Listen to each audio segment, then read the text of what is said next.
Hello, welcome along. It is the DVV Trofee round 2 today. It's the Flandriencross from Hamme. Welcome aboard. Thanks for your company. 2 live races today. As always, the elite women and our little halftime show, followed by the elite men a little bit later on. But before we get to today's action, round 1 was the Koppenberg Cross. What a great day out it was.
What a day out it was, and what a team. Yara Castelline, Anna-Marie Verst and Alicia Maria Ardzufi at the top of the Koppenberg, making it a 1-2-3 for the 777 team.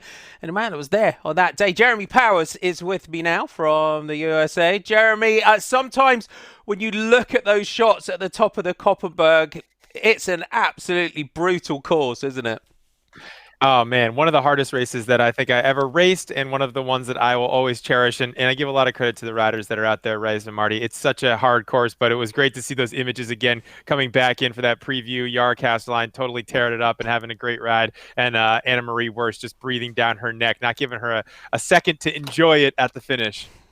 Now we're in Hamme today. This is a race that I know you've done many times. I think the weather is quite favourable for the riders today. Beth Crumpton was sending me some messages a little bit earlier on. It's quite a fast, but it's a very flowing course, this one, isn't it? Yeah, it is. I think it's a very fast course. It's one that if you don't have a lot of snap in your legs, it's not going to be something that you're going to enjoy, because it's a lot of 180s, a lot of really sharp, like off camber sections where you're going up and down pretty much continuously. You come off the start finish straight, you're kind of in the woods into a bunch of undulating off camber.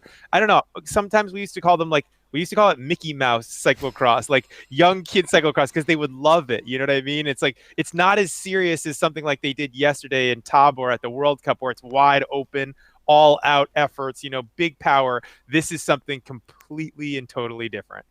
Right, let's have a look at the DVV standings overall. And it's quite different to other series as well, isn't it? Because it's done on a cumulative time rather than points. And it's Yara Castelline that's leading overall, 16 seconds ahead of her teammate Anna-Marie Verst, 56 ahead of Ava Lechner. How does that change the dynamic of racing when it's not points and it's done on time? I think it's really about a bad day. So this series really does reward a show of consistency over a many months period. It doesn't kick off until November, but it does expect you to be good November, December, January, and February. So this is the thing where you got to say, in the heart of the cross season, the first race is in the 1st of November. You've got to be good, because if you have one bad race, I think the maximum amount of time you can lose is 5 minutes. So if you've lost 5 minutes, then that's a lot of time. And someone like Van der Poel, he has lost 5 minutes. Someone like these other riders, where they've only they've mitigated their losses, going to have a better chance at going for the overall. So it does add a unique dynamic, although they do cap it at only being able to lose 5 minutes. But it definitely changes how the riders race. And even I think the idea is that even if they're not in the race completely, they never give up. And that's what the organizers are trying to promote here, is that the racers never give up. We also have that fast start competition as well, which was probably a little bit more brutal up the Koppenberg than it might be today. Let's have a look at the course map for the riders and what they have ahead of them today. So the Flandriencross here. So Jeremy, just take us through the little sections that you were just mentioning. Yeah, so when you come off the start, you go in, like I said, into a like a forest, like kind of a single tracky type forest with some barricades they've had in the past. Then you go down, you do that 180, you come through. There's a bunch of 180s up on the furthest part of the track. I would say that, the part that's closest to the bottom of the screen. Go around maybe some VIP type stuff and some different things. You go around, and then once you're on that furthest part of the course, Marty, it's all off camber up there. So it's this, basically you have to stay high, but it's this sloping downhill, as I remember, anyways, that kind of brings you almost back to the start finish. But before you get there, you have to go through all these little whips and turns. There's some pretty big ramps. There's some really fast turns downhill off camber, and yeah, overall, the last time I did it, there were tires that we had to jump over, I assume, for the sponsorship that they have with the series. And there's been some very unique features. But overall, the thing you need to take away from this course, if you've never done it or not seen it yet, is that it's electrifying. It's so fast. Yeah, it's a good course. And last year, the Elite Women's Race, we had this group coming in towards the finish, and it was Alicia Maria Ardzufi that led up, because you have that final little climb, don't you, that just comes up, and you kind of pop out over the top of this climb and turn right into the finishing straight. And Anna-Marie Wurst just made a big move over the top and took it last year. But that last section's quite narrow before you come up onto the finishing straight. Yeah, the race, we always ask what the race is to. The race is never really to the finish line. It's not there. It actually happens long before that. And so I think that in this race it happens quite a bit before. You want to be they do have this thing where you can go on the inside line or the outside line in that fast technical section, but you'd have to be an absolute scorcher to be able to utilize that and take advantage of it. So yeah, I think that the overall thing for this is that the race is probably maybe a minute and a half from the finish line would be my guess. And then whoever's into that section first is going to have the best chance to get up onto that start finish straight and then lead the sprint out and take the win. As soon as we've got live pictures, we'll go down to the start. But we've got some images from a little bit earlier on of the course, and we can have a little bit more of a look at the course conditions. So as we said, it's quite fast, it's quite flowing. And this is kind of the off-camber sections that you were mentioning. Exactly. This is that area that I'm talking about. See, this is that top part where you're coming down, sloping downhill. This is some of that's right up onto the finish line there. You can see it's wide as we see the under 23 Belgian champ coming in, trying to just keep it together. But you can tell there's not a lot of room to pass once you're there, because you're using the whole course as you come into these sections. It's got a bit of a BMX feel, doesn't it? Yeah, it's got that kind of berm look, hasn't it? When you're racing, you're trying to sort of find those natural berms, aren't you, to be able to kind of flow into that next section. But it always gives us a really, really good race. I think that's the kind of thing that we can pick out from a lot of the courses that we've seen so far this year, because we kind of see all those rhythm sections in different courses as well, and they always find that different dynamic on each place that we go to. Yeah, for sure. I think as a rider coming off of a race like yesterday in Tabor, where it was so much power output and it was really wide open, like I said, this is a completely different thing. You have to use a lot of rhythm. You have to use a lot of your upper body to be able to get through these things, lean the bike, and really go back to thinking like a very technical rider, and again thinking tactically about where you're going to be able to make your move and where you're going to race to, and what parts you're going to be able to put power down on, because this course has got so much off camber, so many little tricky sections that you have to study and understand, that being able to actually pedal on a course like this, that is not the dominant thing that's going on. You're doing a lot more bike handling than you are pedaling on a track like this.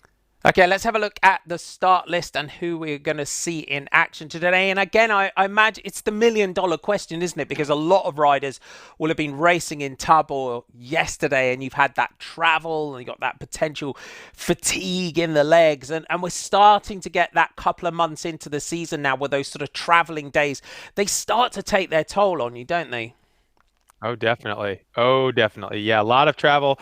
And I think a lot of the riders are going to feel yesterday in their legs. It's not a short drive. I bet for a lot of these riders, 8 to 10 hours would probably be my sense. And some of them may have flown. So, it's just a lot. It's a lot going on, even with a camper van, even with the ability to lay down. Coming back from Tabor yesterday, yeah, there's going to be some sore legs in the bunch today.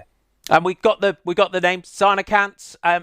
She again yesterday wasn't quite. She's not quite looking herself yet. She's still there and thereabouts. She's always super consistent, but she still doesn't look like she's quite found the fire yet. Yeah, I mean, I think with Sana, it's I don't know, as you get older and as things start to, your body starts to be like, hey, I don't want to race 6 months a year. You've done some road racing, you've done this and that and the other thing. I think that your body starts to understand when it needs to be good. I think Sana Kant knows that the bulk of her season is in January and February. She can continue to be good, but let the younger riders take some of these early season wins, but still stay in the mix for these overalls. She hasn't lost a significant amount of time in any of the series. She's still in the hunt for many of them outside of the World Cup because she skipped those 2 rounds. She still has a chance to win everything at the moment, and the national championships and the world championships. So I think for a Belgian rider in her position with the world champ stripes on her chest, she's probably saying to herself, I'm going to leave this one late. It's different for her. Annemarie Verst, of course, the rider that was so successful yesterday, kind of little bit you would know. You've been out there, you've ridden with her. She loved that European champions jersey. That's now swapped to the shoulders of her teammate Yara Castelline, who'll be hunting for that first victory in that jersey. To sort of come after you've taken that big success, you want to get that initial hands in the air wearing that jersey. Yeah, well, like we heard from we actually put it on the podcast, Marty, was that Yara Castelli was pretty ecstatic. I don't know that she needs to win another race in her life to ever feel like she's missed something. She's just so ecstatic to have won that European champs jersey. So I don't know. I think that she would like to win one. I think that for as much as Yara Castelli's probably kind of excited that she's been able to win the jersey, I think that Annemarie Worst is equal parts hungry to continue to win, as is Alvarado. But yesterday was a great battle of those two, and Annemarie Worst taking the victory. Yeah, Sarnakant has won this race 3 times in her career. Other riders that we've got here, Caitlin Keogh is here, Ava Lechner, Katie Compton, and we've got, Jeremy, for American viewers, we've got a whole group of young American riders that are over here today. Yeah, we do. Yeah, Jesse Anthony is the national coach for USA Cycling now, and he's directing their cyclo-cross program. He's brought over a group of kids called from a program that we call the Mud Fund, and he's got them there at the race today. So there's going to be quite a few younger riders getting their hands in the Belgian dirt, as you'd say. So it's very exciting times for USA Cycling to be able to bring those riders over there. As we see some pictures from the start line: Annemarie Worst, Caitlin Keogh, Sana Khan, Celine, Carmen Del Alvarado. There's Alicia Maria Arzufi, Ellen Van Looy. We'll go full screen on the start. So they are ready to go. So a good Sana Khan poised and ready. Caitlin Keogh right alongside her. Katie Compton in that US National Champions jersey on the far side. So there's Los Cells. Alice Arzufi, the right lights go red, and then we're green, and we are away. So remember this fast start prize that is on offer as well. There's an accumulative competition in that one for the DVV Trofee. So if you're just joining our coverage, welcome aboard the Flandriencross from Hamme. Last year's winner, it was Annemarie Verst from Sarnakant and Ellen Van Looy, but leading out here, and it's Verst that gets the whole shot through that first corner. Sarnakant, Celine Del Carmen, Alvarado. That is there as well. So on the inside, Ava Lechner, Katie Compton getting a good start. Los Cells, Yara Castelline is there as well. Looks like Beth Crumpton has got a great start for British fans, wearing 51 today. So the US national team jerseys. Paulina Roy-Akers is the CCC Live rider in the bright orange colours. But it's Annemarie Verst that's leading out here from Sarnakant. Ellen Van Looy just getting in onto the inside. Van Anrooy moving up as well. So that all-important start here. It gets quite narrow quite quickly here. It does, yeah, it does. And like you said, you can see that the leaves are on the ground there. There's quite a bit, there's just really one line. It is very single tracky. As we see, that was Bart Wellens, the team manager of the 777 team, having that spot. Also, unfortunately, getting into the shot a little bit there for us. But yeah, as they come off, you see that they have to jump over everything, get off really quickly, fast feet, fast legs over this dismount section, back on the bike. And then again, you can see how narrow and fast this track is, Marty. She's got Anna-Marie Worst tagging right behind her is Sana Kant, and then behind her Alvarado and the rest of the crew. As you can see, this undulating part going down and then back up. These little whoops, these little sections on the first lap, you can lose a lot of time if you don't have your head on straight, because yeah, these things throw you all over the place. Katie Compton right in there, and yeah, Katie Compton off to a great start early in this one.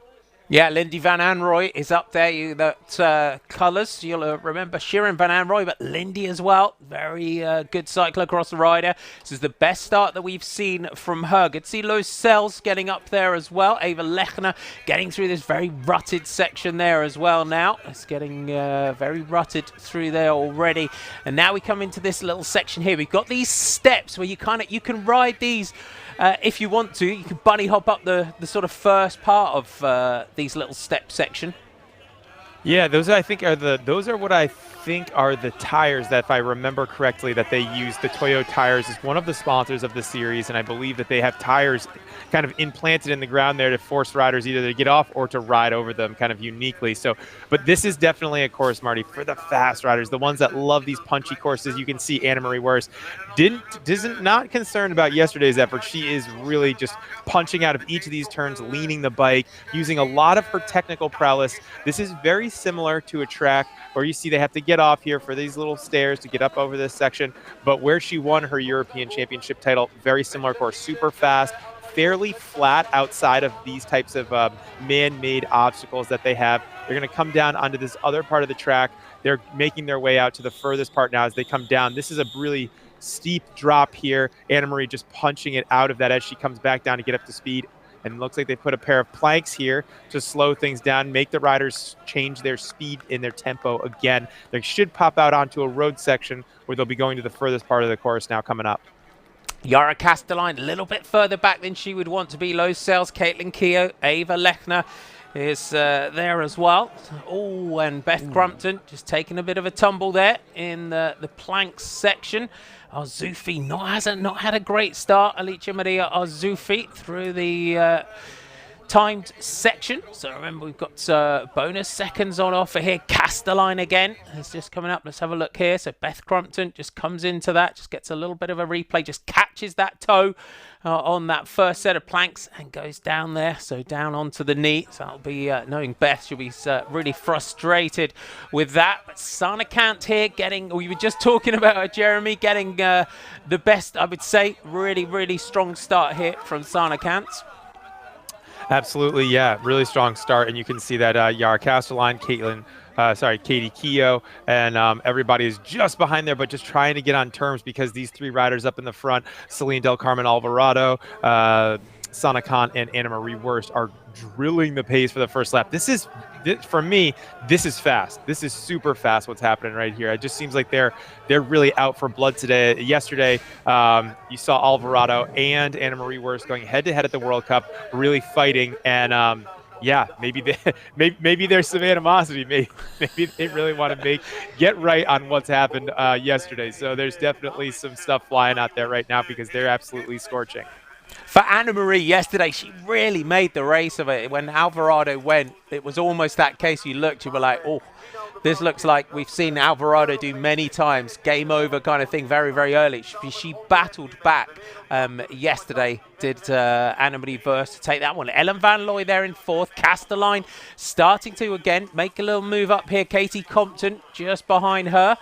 So Worst, you can see now she's got the cuffs on the jersey, the former European champion, and into this little off-camber section. Just got to get the gearing right here through that little section. Katie Compton also kind of coming to a halt. Yeah, as you can tell, like I said, these sections you really have to technically be on your game because it's not just that they're technical, they're fast. So you make a mistake, and as soon as you make that mistake, everything changes because you lose a ton of time, especially in these first laps when there's so many riders together. Their ability to go past is like, yeah, everybody can go past in a split second. So really important to have a good first lap on a fast track like this. Sana Kant is racing off experience here. She knows this. She knows that if she does a really hard first 10 minutes, then she's set for the rest of the race because the rubber band effect that this track has on the other riders is more significant than any of the other courses that they probably race on. To this leading group, Sanakant comes through to the front. Van Looy with Castelline right behind her, just trying to close this group down round the side of the lake here. This beautiful long shot we can see here. Sanakant, as we said, won this race 3 times. Castelline just trying to get up to that leading group of riders. Lindy Van Anrooy just going through your picture. Ava Lechner as well, the Italian. We know for Ava Lechner how much she can just charge back through the field as the race goes on, but now through the very flowing section through the woods. And as you said, Jeremy, it's super quick here, and it's a world champion leading this group out with the European under-23 champion, Celine Del Carmen Alvarado, right locked in on the wheel, and Annemarie Verst, the winner from last year, sitting in 3rd place with Castelline just trying to close back up to her teammate. Just give you the overall classification in this. As we said when we came on air, it's a timed general classification rather than points. So Yara Castelline is leading overall 16 seconds ahead of her teammate Annemarie Verst, with Ava Lechner 3rd at 56. Alicia Maria Azzuffi is 4th at 57 seconds. Caitlin Keogh is 5th at 136. Celine Del Carmen Alvarado 6th at 148. Alicia Frank at 214. Ellen Van Looy at 221. Anna Kay at 237. And Catablanca Vass at 244 as the riders just come up this short, sharp little climb and into the home straight. And the winner of the Koppenberg Cross and the leader overall, Castelline, trying to get back into contention. Yeah, this is one of those sections that I was talking about. As we see Alvarado really pushing the pace here, these front riders not playing games. You can tell it's a lot of pedaling. When they can, they're doing it. This is one of the harder sections on this course because you really have to do a big effort through here to keep pace because this is such a fast track. The women are turning a 8:24 lap here. Alvarado is the first one through, as we see Eva Lechner coming through now with Caitlin Keogh leading that next group with Katie Compton in it. So yeah, it is a really fast course. They've got a beautiful day. The sun is shining out there right now, and I'm sure the riders are enjoying that. After having done that drive back from Tabor yesterday, then having to come into a really muddy day. Yeah, of course they would have done it, but it's a lot nicer when it's not muddy. They can just have a little bit easier day on everybody. They did, and you just saw that chasing group behind there, containing Alicia Maria Azzuffi. I know we've got a lot of Italian fans that follow Ava Lechner and Alicia Maria Azzuffi. Also in that group for mountain bike fans, and Terpstra is in there as well for Ghost Factory Racing. A bit of a gear problem here for our Luxembourg rider. This is Marie Schreiber from the Andy Schleck women's team. Looked like that was just having a bit of an issue. So this leading group, so Lindy Van Anrooy is just leading Ellen Van Looy in the distance, but Castelline has got on to this group, so the European champion. And I was reading an interview in the week with the team management of Yara Castelline, and she was one of those riders. She was, when you look at her progress through the cyclocross ranks, she was very, very national champion as a junior, as a debutante, and then she got pulled away. That pull of road racing and a pull of moving over full time to the road was too much for her. And it wasn't until last year and she started getting more sort of lab tests and looking at different coaches where she realised that she was so well suited, and this is where her ability lies. Yeah, well, I mean, I had years where I decided I would not race the World Championship, so I just raced, basically September, October, November, December, and then I'd go over and I did the Christmas period. and then I decided to stop and take the rest of January and February off to prepare. When the Tour of California was started out in the United States, it was a early season race. It happened mid-February, and so instead of doing the World Championships and staying in Europe and racing, I decided I'd go for the road for a year or two and see how I did. Yeah, with some success. I think the riders, you have a long career, and you have to keep it exciting and interesting. You have to have fun with it and keep it motivating. I think have new challenges. The cyclocross circuit, a lot of the races are very historic. They have a lot of similarities, and I think that trying to switch things up by going over to the road for a bit, as Casterline did, is it's not a bad thing to do. It's good for a rider to have that. To have that. I guess what's the word I'm looking for? The ability to go, both sides, like to try out some road, to try out some mountain biking, to try out some cyclocross. We've seen the other side, Van der Poel, all these riders having a lot of success kind of crossing disciplines. I think that's just a little bit of what we're seeing with Casterline, but definitely at the moment, a very good decision to be racing cyclocross for her. Here comes Annick van Alphen into the planks. Always bunny hopping the planks is Annick van Alphen. She's right behind Eva Lechner into the time section. So you got your bonus seconds that you get on offer through this. But it's Celine Del Carmen Alvarado, Annemarie Verst, Yara Castellijn, and Sana Kamp making up that lead group, with Ellen van Looy just trying to find her way back. Lindy van Anrooy in the gap. Eva Lechner really on a charge here. Annick van Alphen trying to get on times with her. Then you've got Caitlin Keogh, Los Sales, and Katie Compton behind them, but it's the Gräfin Friedstadt's rider, Eva Lechner, the Italian national champion, that's just trying to close this down. Gut feeling here, Jeremy, that this chasing group with Van Looy and Lindy Van Anrooy in the gap could help just those groups just close up again here. Yeah, definitely. I mean, I think the thing about this course is that it's because it is so fast that a mistake does really slow things down. A mistake from the front runner, let's say right now that Casterline were to fall, that would slow everyone down. And then that group comes right back together like an accordion. It just boom, right back together. Everyone's together now. So, yeah, I think that this group of four is definitely going to be they've shown themselves to be able to kind of keep the pace super high and use that snap. But the other thing is that the rubber band does break on courses like this. When you see someone implode, they don't usually come back because the course is too fast to be able to make up a ton of time. There's not somewhere like you can just put out 500 watts for 30 seconds and kind of make up the difference to someone that's doing 400 watts. You really have to be able to keep pace and have a lot of focus. So this race is going to appeal to a certain type of rider, as we see here. The best of the best in the women's racing right now: Yara Castellijn, Alvarado, Annemarie Worst, Sana Kant, and then on the back there we have Ellen. Sorry about that. Van Looy. Thank you very much, Marty. It's just a little bit of my brain decided no. As we see, Sana Kant, they're not able to make that turn super clear. It looks like the riders are having a little bit of a hard time there. Maybe just a spot in the course where there's been a bit of shade all morning, and it's just a little slick as they come up and bring that speed there. Seeing a lot of riders having trouble. They're just gotten slick. Katie Compton, Caitlin Keogh, everyone having to put a foot down through that section. This duo here, Annick van Alphen and Eva Lechner, working nicely together to try and get this one back. You can see how super quick it is out here. We're on lap 2 here in Hamme. This is the Flandriencross, a very traditional cyclocross race. This one, a great course and a very, very fast course. But Yara Castellijn just pushing the pace, just starting to distance Sana Kant just very, very slightly here.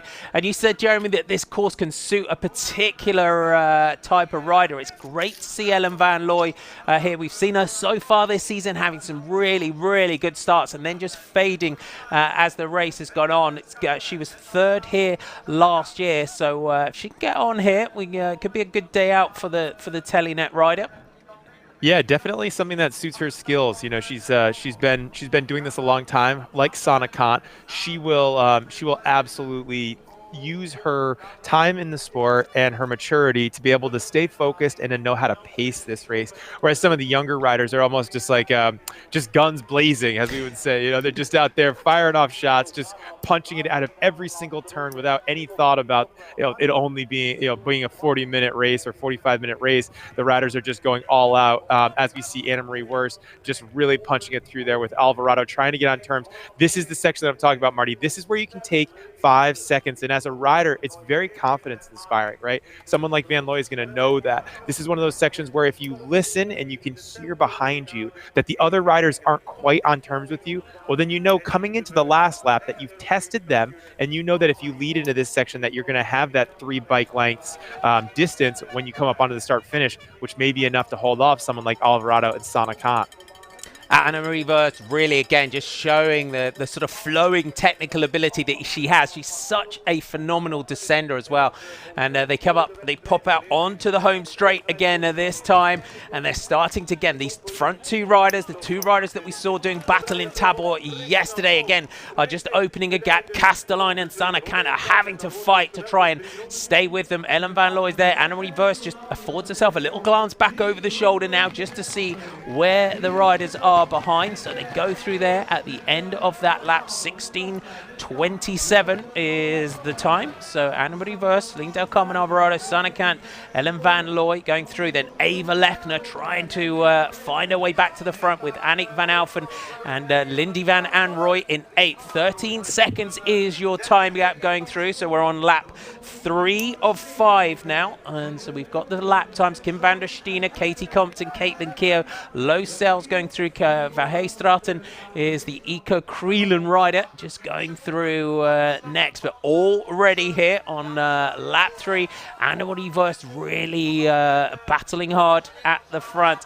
I think that section through the woods is where you really, that aerial shot that we're getting of Annemarie just shows what she's such a gifted technical rider.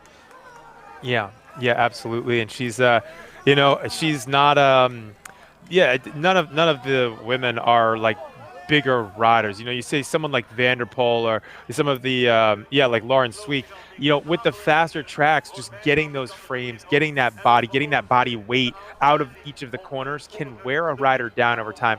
All of these women are very small, very fast, low center of gravity, very punchy on top of the pedals. So no one's really at a disadvantage compared to another rider in this front group right now. As you can see here, Marty, this section here has so many off cambers, ruts. You see Casterline there just off the pace through the technical section earlier, and now there's 5, 6, 7 bike lengths there in between them. That type of effort consistently over and over is what someone at the front like Annemarie Vos is trying to do to these riders. She's trying to take someone, put them in a bad position so that they have to keep closing up these gaps. And I think that's going to unfortunately hurt Casterline in the future. She already had to from the start close up a lot of time to be able to get to that front group. She made it there because she was very strong, but she keeps getting yo-yoed off the back as they go through this Toyo Tires section here with this drop down. Casterline having to kind of sew those sections back up and get back to the front after she gets gapped off. It's going to take its toll over the course of the race. Thanks, all of you, for checking in over on the various forums. Oliver Kerr checking in, Matthias Lindqvist saying hi from Sweden, Chris Bennett from Asheville in North Carolina, Newt Ronite from Norway. Thanks, all of you, for getting on board over on the chat forum. So good to have you all on board. If you are, a few of you asking when the men's race is, that's on the hour. So it's in about just under an hour's time, 55 minutes. So after this race, we have our halftime show, and then we come back for the men's race. Hope you're enjoying all our free live coverage here on GCN Racing on both YouTube and Facebook. Give us a like, give us a thumbs up. Make sure you subscribe to the channel. The more we do, the more we'll be able to bring you more grapefruit live racing in the future. I hope you're enjoying this one. Lap 3 and 5. Annemarie Vos, Celine Del Carmen, Alvarado, Sana Kant, and Yara Castelline. It looks at the moment here, Yara Castelline just burning matches all the time. She had a chase to get into this front group. Ellen Van Looy is, again, such a consistent rider is Ellen Van Looy. She's just holding this position at the moment. And if you weren't with us right at the beginning, so this is a timed general classification. So the DVV Trofee, it's done on a cumulative time, so it's like a multi-day stage race spread out through the whole season. So rather than fighting for points, the riders have to battle for seconds. So it means that you can't sit back at any point and think, okay, I've got 8th place points here, I've got 6th place points, I'm quite comfortable. You've got to battle all the way to the line to make sure that you keep within those seconds. It's like anything, isn't it? I know it's a massive cliche, Jeremy, but every second counts in this season-long competition.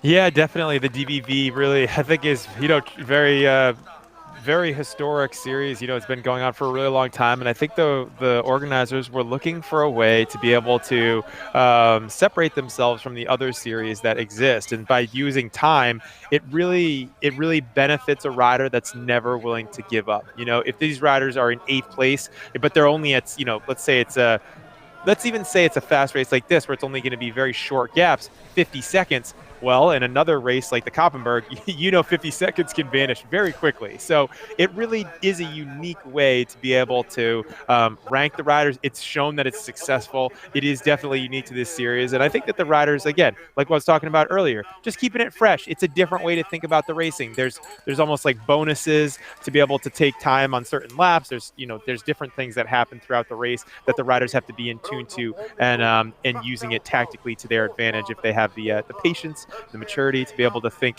not just race their bike, but also think about this classification in that way. Helps a lot. As you see, Anna-Marie Wurst really having to bend the tape there, getting wide. These riders in the front know this course. They've got it locked down. Ellen Van Looy in the back just trying to get right there. This is the corner that's giving a lot of riders problems. Anna-Marie Wurst using the entire track. No one in the front group seems to be having problems, although it looks like can't just a little bit. But the riders that are having success with this are going all the way to the top and using the entire track and getting that little bit of green grass. But we've seen a lot of riders in the back having issues on this corner. The ones that try to take it too close on the inside are just not able to get the turn radius right and are sliding out. As you see there, that rider going for that lower line, just losing a lot of momentum and speed as they come through. Yeah, Kim van der Stene there, just coming to a little bit of a halt. You can see the riders now going, as Jeremy said, going super wide. There's Van der Stene for Tartaletto Easter X. You can see Beth Crumpton in the yellow there as well. And Terpstra for Ghost Factory Racing is with Beth Crumpton. So they're getting wide. A little slide out there, a little dab of the foot there from Alvarado. The DVV Trophy, just to give you an idea. So this is round 2. We then go to Kortrijk on the 30th of November. We go to the Hotellcross in Ronsa on the 14th of December. To the Arzencross in Learnhout on the 27th of December. The GP Sven Nys from Baal on the 1st of January. Yes, we're here for that one. Don't worry, Jeremy and I don't overindulge on New Year's Eve. Brussels on the 5th of January, and we finish with the Cravatencross in Lille on the 8th of February. That is the DVV Trophy, so make sure you set your notifications so that you're notified whenever we go live on those ones. Through that section, it's good to see we're only getting a glimpse of her, but I'm really getting it's good to see the likes of Anne Terpstra coming back in as well from mountain biking. I think we're starting, like the likes of Anna-Marie Wurst, Ava Lechner, a lot of crossover again. We're starting to see a lot of mountain bikers come back into cyclocross. Yeah, I mean, I truly think that the crossover with Van der Poel and Wout van Aert and the riders that are combining disciplines, having success. Tim Merlier. On the women's side, you see Pauline Prevost, Mariana Voss, Katie Compton. I mean, a lot of riders are combining disciplines nowadays, as it has been for a while, but in a way that I think at a high level was not necessarily that accepted. I think that there were a lot of directors, a lot of people that were saying before that you can't and you shouldn't try to combine these disciplines. They're too specialized, this and that. I actually have to agree that I was one of those people. I thought back in the day, it's just too specialized. I personally focused directly on cyclocross later in my career because I felt like if I went 100% in on this, then I would have more success. And that was, for me, the right call. But these riders are so young, and their ability to train between the machines, the training tools, and the coaching staff that they have, I think has really just continued to go through the roof, as we see there in the back.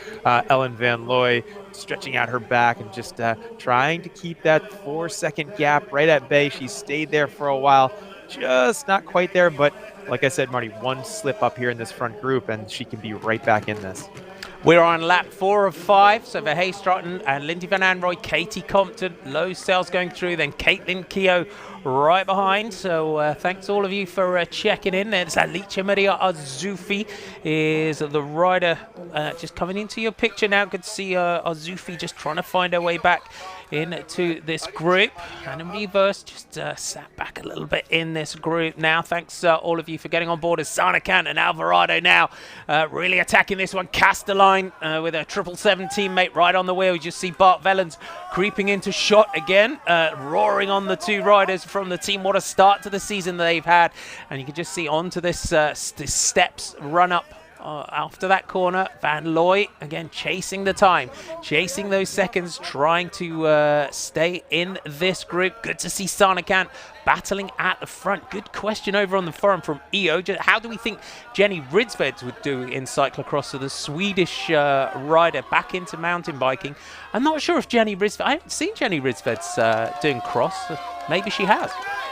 Yeah, I don't think she has, Marty, but as you can see here, I'll get back that 1 second. As you see, Casterline here was third rider, Anna-Marie Wurst, making sure that she got in front of her. She doesn't like that Casterline leaves a gap here in this section. So this is one of those very technical sections. Anna-Marie Wurst, very comfortable being on Alvarado's wheel as Sanakan tries to bend the tape, really push the pace here through this section. She got on the front. This is the first time that we've seen her through the front on this section, and she's absolutely going all in. You can see her arms are moving a little bit. She's trying to really put down, see what she can get out of this, see if she can crack the other riders a little bit and try to whittle them down. This is the point in the race where a rider like Sanakat knows, if I can start to kind of, break down my riders a little bit, the riders in this group, lap after lap, and really hit them where I feel as though I'm good, I'm going to be able to take a profit later in the race. So trying to keep the pace really high when it maybe felt like it was coming down through one of those sections earlier is what we're seeing from Sanakan here. As we see Castelline slightly gapped as we have through this section in previous laps,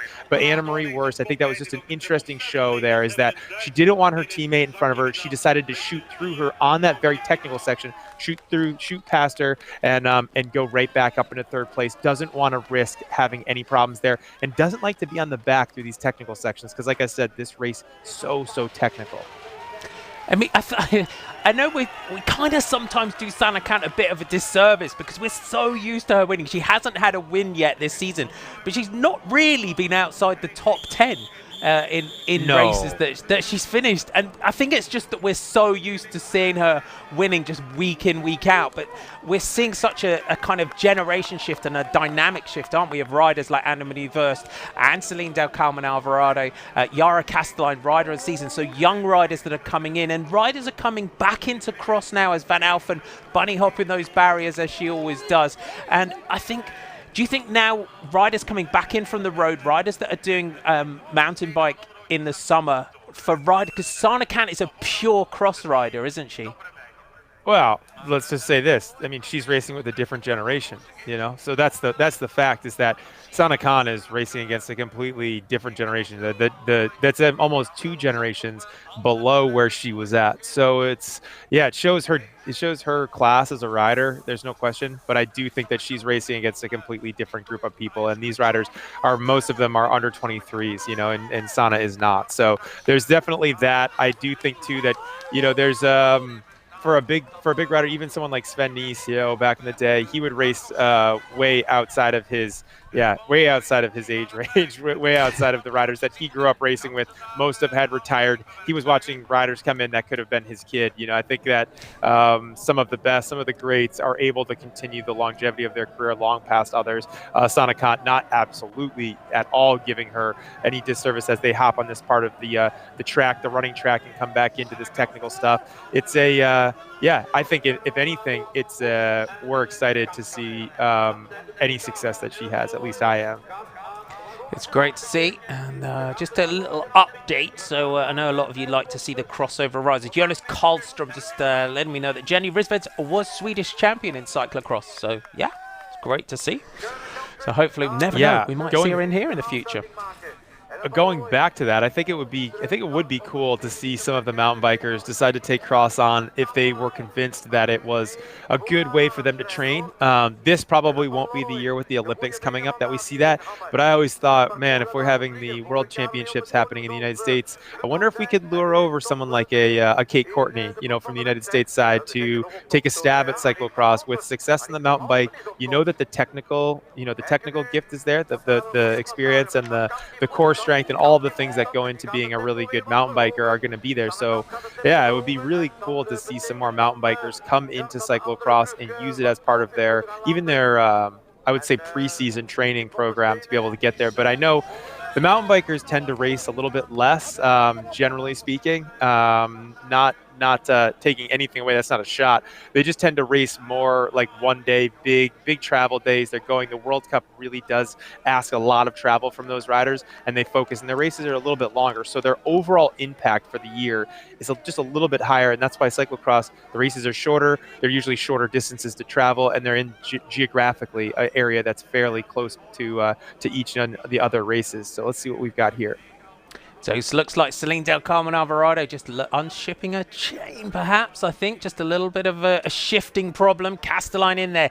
Sana Kant, though, the world champion, really is bending the tapes, as Jeremy would say today. Really is pushing this course to the limit. Annick van Alphen, the 20-year-old Dutch rider, you can see there in the blue and the red, really fighting back in this one. Yeah, and we're coming into this section, Marty, where it's like the BMX part of the course, and this is the first time that we've seen Sana Kant on the front through this section. She's really starting to put her name down, and we see that it's looks like it's Casterline in second place in that European champs jersey. So we've got the world champion Sana Kant up front, Yara Casterline, the new European champion there, Anna Marie Worst not giving a second, and right behind her is Alvarado. None of these riders want to give up an inch today as they come through this very technical section. Van Looy trying to get there, really close, but just not quite there. 4 seconds off the pace for the last several laps, as we see now Sana Kant come up, going to come into that start-finish straight, which is the pavement section. It'll be unique and interesting to see who takes over on this lap, Marty, to keep the pace going high.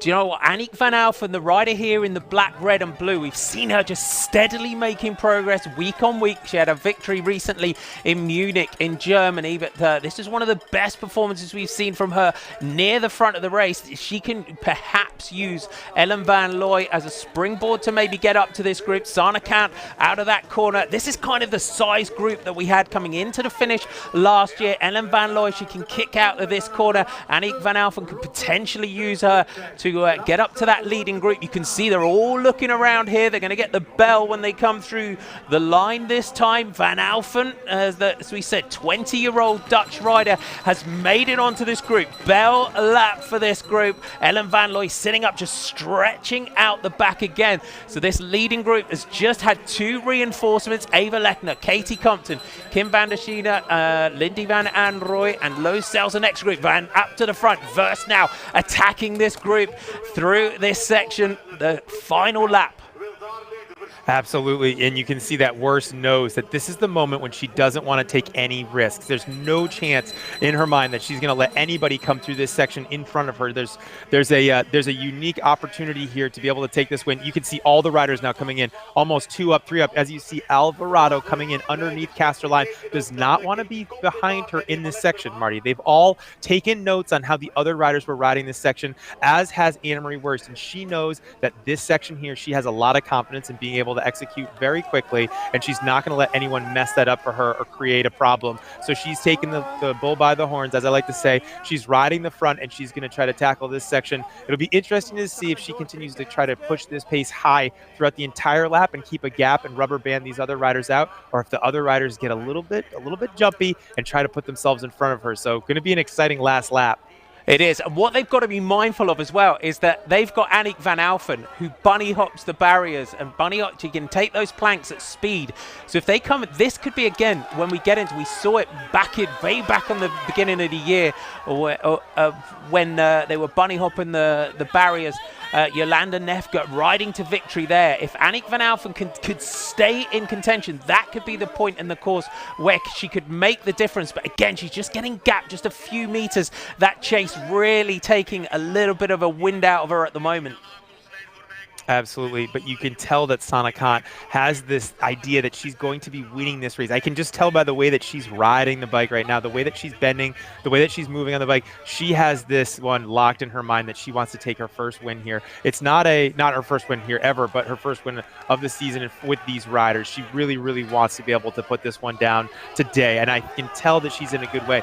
She's thinking about the sprint finish. She feels like she's got this locked up. Anna-Marie Worst, though, I have to say personally, she's been the one that has been taking the initiative to ride the front in these sections, and looking at her, she looks like she has the most confidence in this section and the next section. But it will be interesting to see where Sana Kant's, depth and longevity as a pro comes into play here, because you see Alvarado behind her, has a ton of snap, very electrifying, got a lot of energy left. Anna-Marie Worst deciding to take the front, but then you've got Sana Kant, who's going to play that maturity card. She knows this course like the back of her hand. Anna-Marie Worst, it was her teammate, Alicia Maria Ardzufi, that led out the sprint, and Ardzufi came out of that little section, popped up onto the finishing. Worst just came over the top last year to out-sprint the rest of the group to take the victory. Now this is where Annemiek van Alphen behind could make up a little bit of time. You see now she sets up the barrier. She wants to get back to that quartet of leaders just ahead of her. That could have been, if she would have been at the front, it might have been that point where she could have taken a little bit of time. Van der Steener, Compton, Lechner, Sells and Van Anrooy, your next group, and you can see the difference that it makes in this series with the timed element, the general classification, the overall, that every second counts. Verse just taking the little glances here and there. Do you think she'll want to lead out this sprint, Jeremy? I do. I think that she wants to ride this race from the front. I do not think that there's any idea in her mind that she's going to let the pace come down or let someone come in front of her, because this is something that I can tell that she's just in control of. She wants to take this race.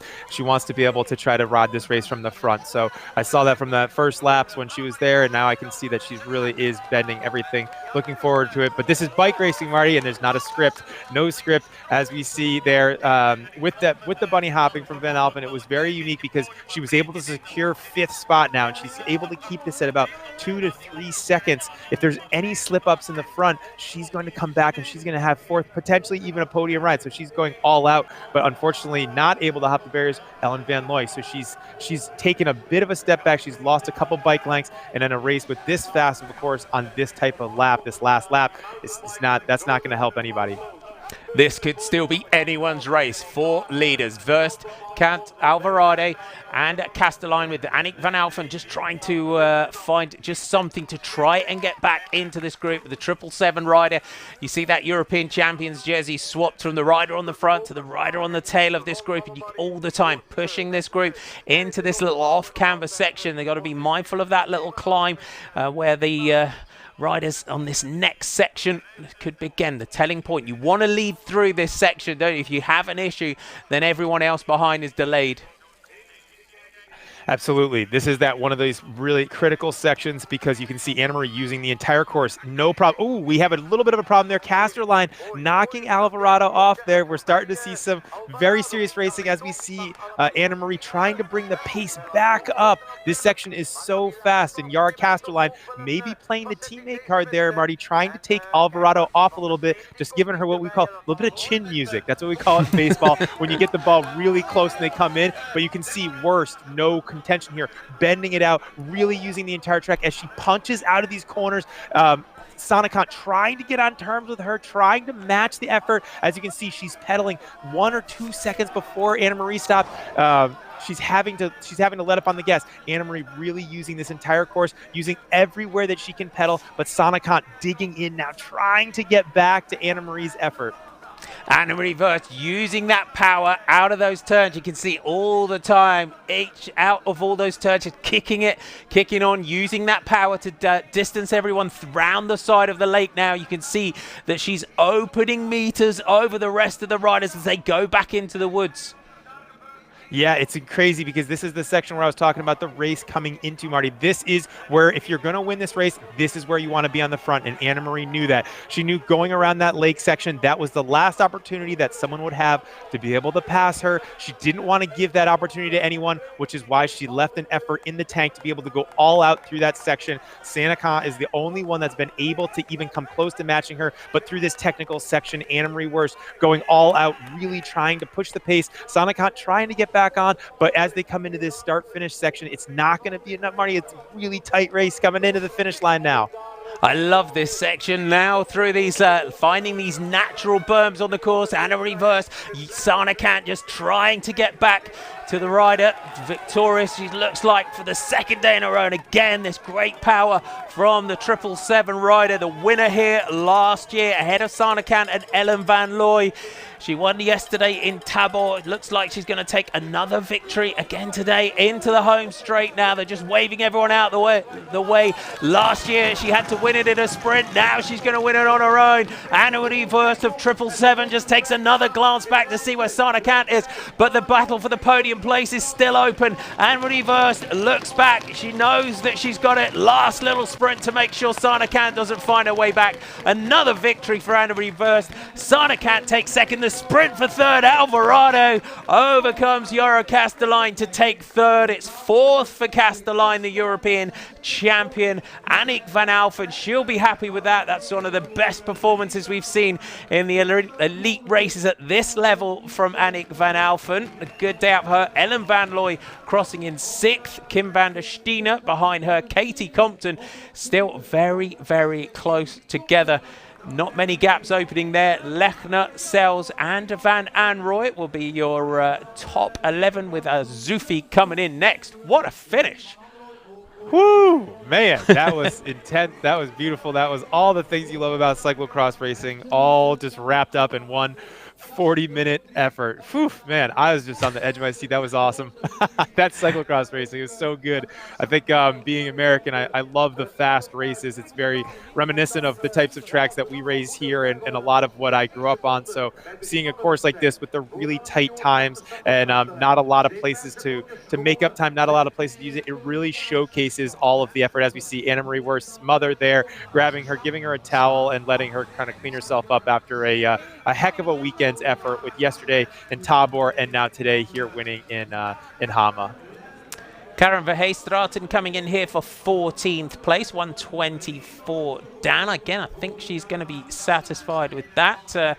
Sanne Cant just putting a bike into the bike stand before they go and get themselves ready for the podium. What a great race yet again. Here in the DVV Trofee. This is Anne Terpstra, I think, coming in next in 15 is Anne Terpstra coming in there, 148 down. Again, I think she's going to be satisfied with that. Beth Crumpton coming into sight. So another top 20 here for Beth Crumpton. Beth was here last year. She was with me in the studio commentating last year, as she reminded me earlier. So great to see her out there and racing. As we see here, Anne-Marie Wurst coming into the finish line, having to do a little bit of an extra kick, as Sanne Cant wasn't probably trying to chase her down to take the win away, but was trying to keep herself out of trouble from the sprinting duo of Jara Castellijn and Alvarado coming in behind. So Anne-Marie Wurst completely gassed from that effort, not able to do a full celebration at the end. Just had to throw a hand up real quick as the confetti flew. I don't know about you, but again, short race. That should have been a lap longer in my book. Man, oh man! I'll tell you, I would have taken a lot more. It was awesome. I'm grateful for what we got. It was just a fantastic effort overall, and the riders, like I said before, they raced for it. As we see another sprint finish coming in, Marty. It is indeed. So good sprint for the next places. So that is Pauline Delhay is the rider sprinting out there. So those places again, the chasing those seconds all the time. So the women's race is over. I definitely would have taken another lap of that one. That was absolutely brilliant. That would have been fantastic. It would have absolutely been perfect. Yeah, I thought it was cool right at the end there. Anne-Marie Wurst's family there right away with the protein shake, hanging the bike up, making sure that everything's moving forward to a good day of recovery, and that they're able to get on with everything for tomorrow's race again. Tomorrow's rest day, and then the next race is coming up. Always thinking like a pro, making sure that you're not taking any chances on anything. Probably going to have a massage and going to need a couple days rest after all the travel and hardcore racing that these riders have been doing. A phenomenally fast, very flowing race. I've got to say though, Annick van Alphen, the rider, again, we saw her the last two seasons. They would go back when she was out there bunny hopping the planks, and they would sort of go back and focus on her when she came in. Again, it's great. We're in such a privileged position as commentators to get to commentate on riders as they start emerging. We've seen it this year with Jara Castellijn. I don't think Annick van Alphen's far away from a big win yet. What do you think? Yeah, I think it seems like she really enjoyed today's course, so that could be something for the future. If she has a lot of snap, she has a lot of power, she has the ability technically to be able to jump the barriers. I think we're starting to get a sense of what type of rider she is. This is the kind of track that really does amplify some things. It's completely different than a race like yesterday in Tabor. It's completely different than a race like Koppenberg. These races are very unique in their own ways, but this is something completely different with the amount of speed that you have to carry and the technical prowess that you have to have at a high speed. It's a very unique type of rider that enjoys this type of track. So it's cool to see her having success here because, like you said, Marty, I think it has a lot of hope for the future. And looking at Anna-Marie Verst as well, and the way she won that, and just the attacks, just that power out of those hot dog turns, as I call them, or the 180-degree turns. She's got such great snap, hasn't she? Great power out of those little turns. Yeah, I mean, there wasn't really a lull in the racing, and I think that's what's interesting about what's happening now on the men's and the women's side is that the races don't really sit up.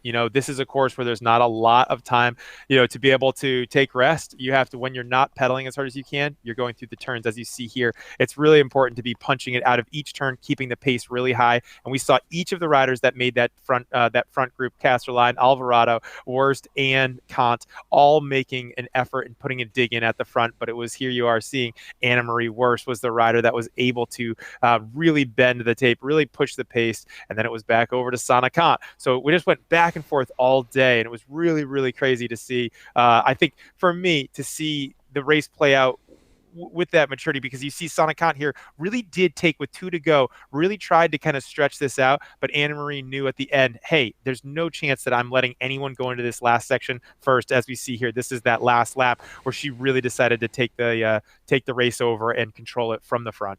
And again, this off-camber section and these little shots here, it was just a couple of meters here and there out of these turns. This is where she really makes it count, isn't it? Absolutely. You can see that this is a, world champion level racer. She's been world champion in the under 23s. We've seen her do this before. She has such great composure on the bike. She's able to really use all of her power and put it into the bike. She's not throwing the bike all over the place. She's able to really put all of the power directly into the pedals, and it pays off in a course like this with a ton of speed changes. As you see the top 10 here, it's Anna-Marie Wurst, Sanne Cant, Celine Del Carmen Alvarado, Yara Casterline, Aniek van Alphen, Ellen van Looy, Kim van der Stine, Katie Compton, Ava Lechner, and Los Cells rounding out the top 10. And just 37 seconds separating our top 10. What a great race that we have had. Scorcher. That's an absolute scorcher. Right, the men's race, for you who are asking, starts on the hour, so we're about 28 minutes away from that one.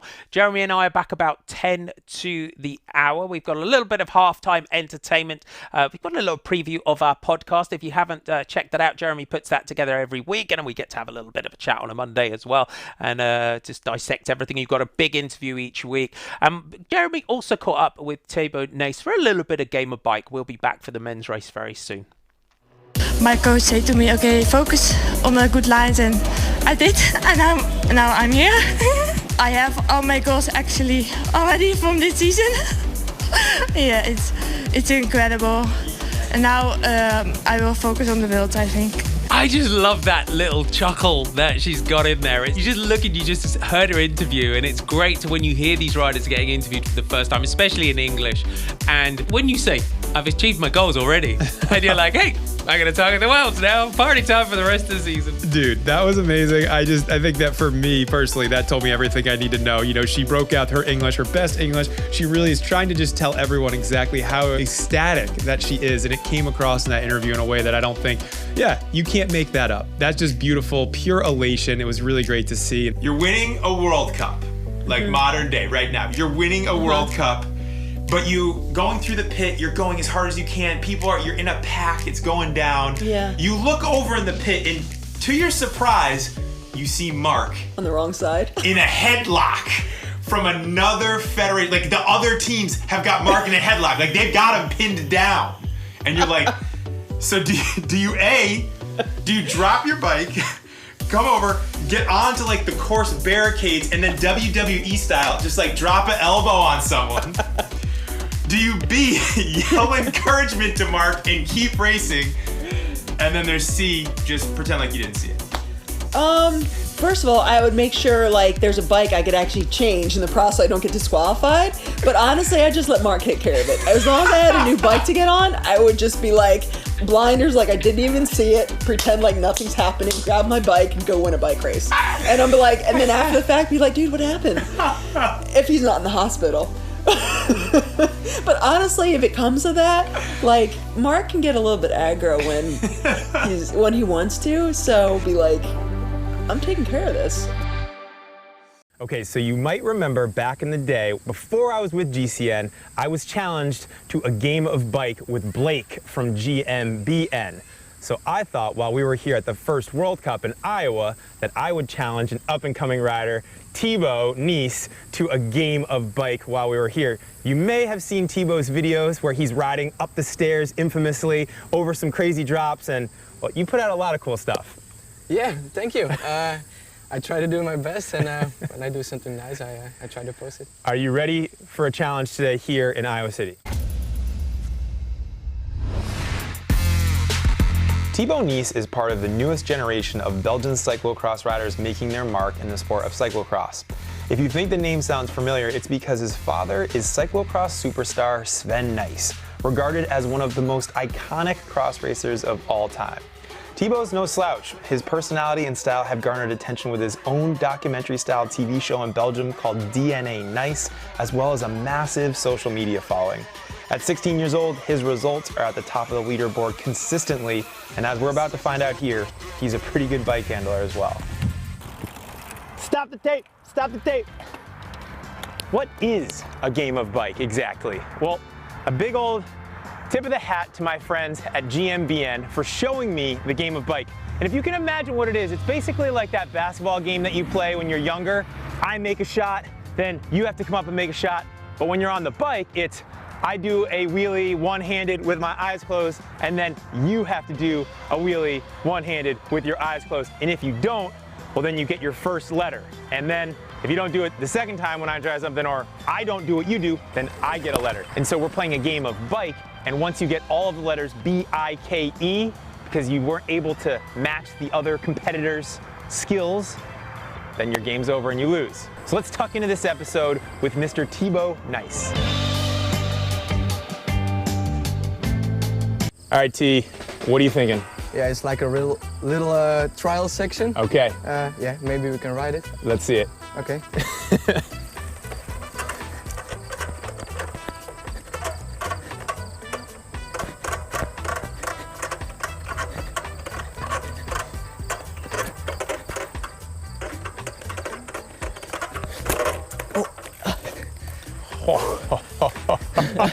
Not really good for my chainring.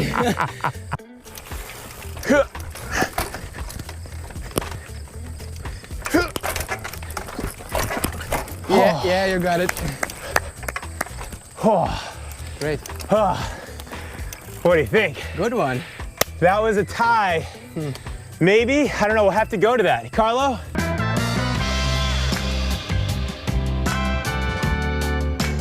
All right, Thibaut. Gonna go in here.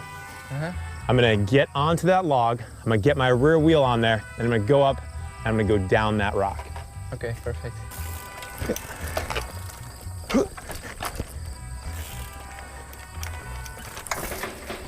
Oh, God.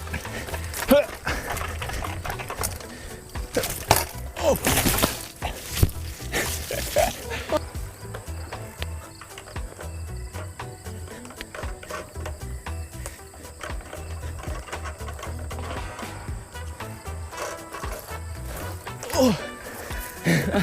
Almost. I touched it with my rear wheel.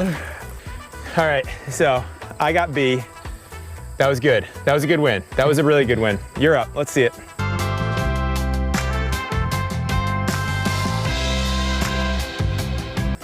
Okay, next one. Try to rub upside the slide with your two wheels, right backwards, and yeah. Okay. Okay, yeah, yeah, I'm ready.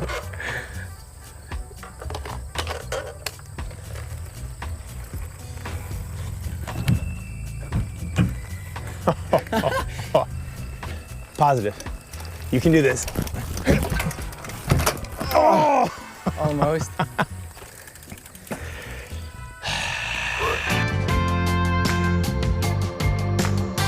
All right, T, this is what I'm thinking. It's gonna be onto this log here, both wheels. Doesn't matter how you get on, just gotta get both wheels to touch.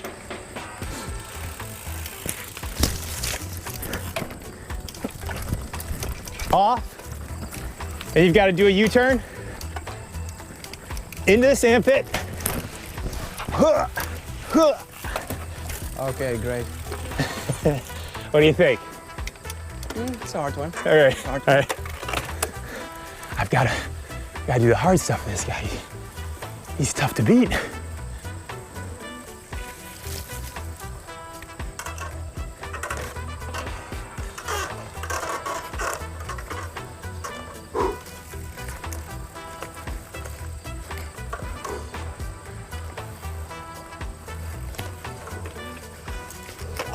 Yes!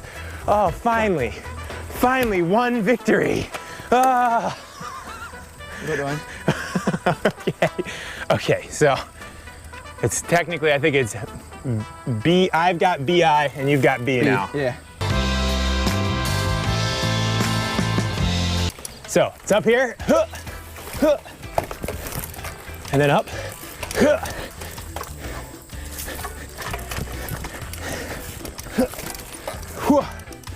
Okay, up over here, and then down. It was already a fast one.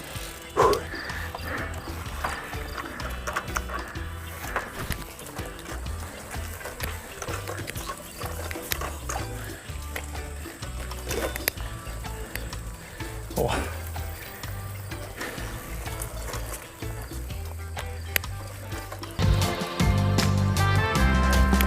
Okay, so this is the deal. The other person, based on trust, times the other person. Okay. Okay, so stopwatch is here. This is for you. You just press start and then stop. All right, T-Bo. Okay, when you cross the line, I push the button. You press the stop. Yeah. When I cross it, you start, Okay. stop. Okay, 3, 2, 1. A little crooked at the start.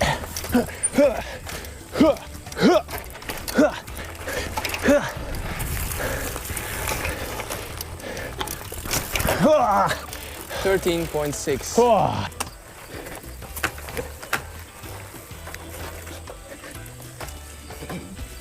Oh. 8, 9, 10. Whoa!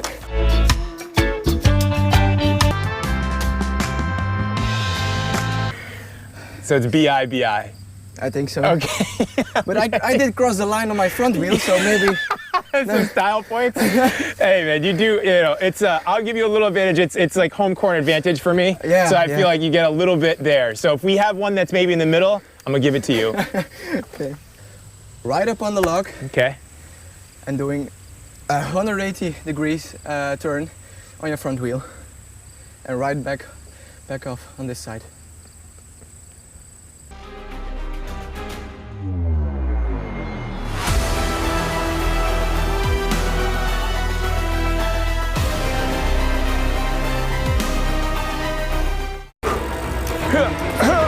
Almost. Oh no. Almost.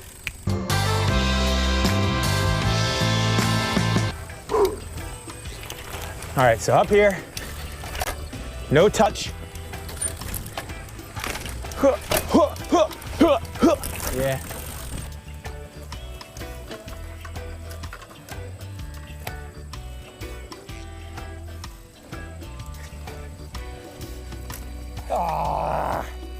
What is with this guy? You put up a tough fight, man. You put up a tough fight. All right, T, so we've run out of options at the playground that we were at. Now we're going over to a sand pit that neither of us have seen. I'm gonna ask you, where do you think all this came from? Obviously, your pops was a very good bike handler. I considered him like someone that I looked up to because he would always jump the barriers, and I also love jumping the barriers. But I'm just curious, like you watched a lot of cyclocross growing up. So have you always been tinkering around on your bike? Because you're obviously technically, you're pretty good. Yeah, always. I can't imagine yeah, every week we were going to the cyclocross races, and from a young kid I was riding yeah, around the course and just everywhere. Yeah. And yeah, it's just a way of lifestyle, I think. Maybe the last one. I hope not. We're gonna ride down through the route. We're gonna make a 180 turn and then ride as far as possible to the top. Okay.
Thibaut, I want to congratulate you on an amazing game of bike. Thank you very much. It was a pleasure.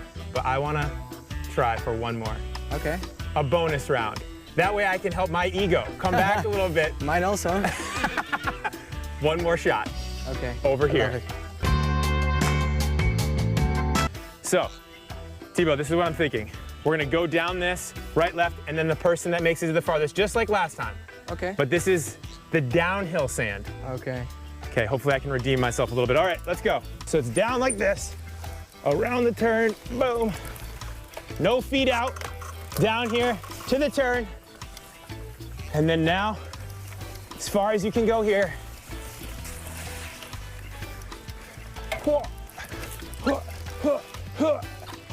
To Thibaut's mark. Oh! Oh, good one. Oh! I may redeem myself. Okay, I'm gonna stand here.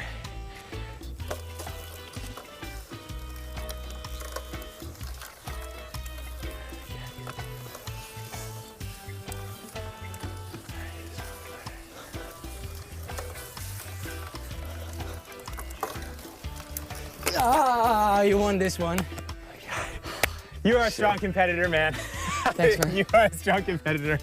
So that was a serious game of bike with the new champ of Game of Bike, Thibaut. If you like this video, please give it a thumbs up. If you want to leave a comment down below, please do. Let us know what you think of the skills that happened here. If you want to check out other games of bike and things like this, check out over here. And if you want to subscribe to GCN, click right in the middle.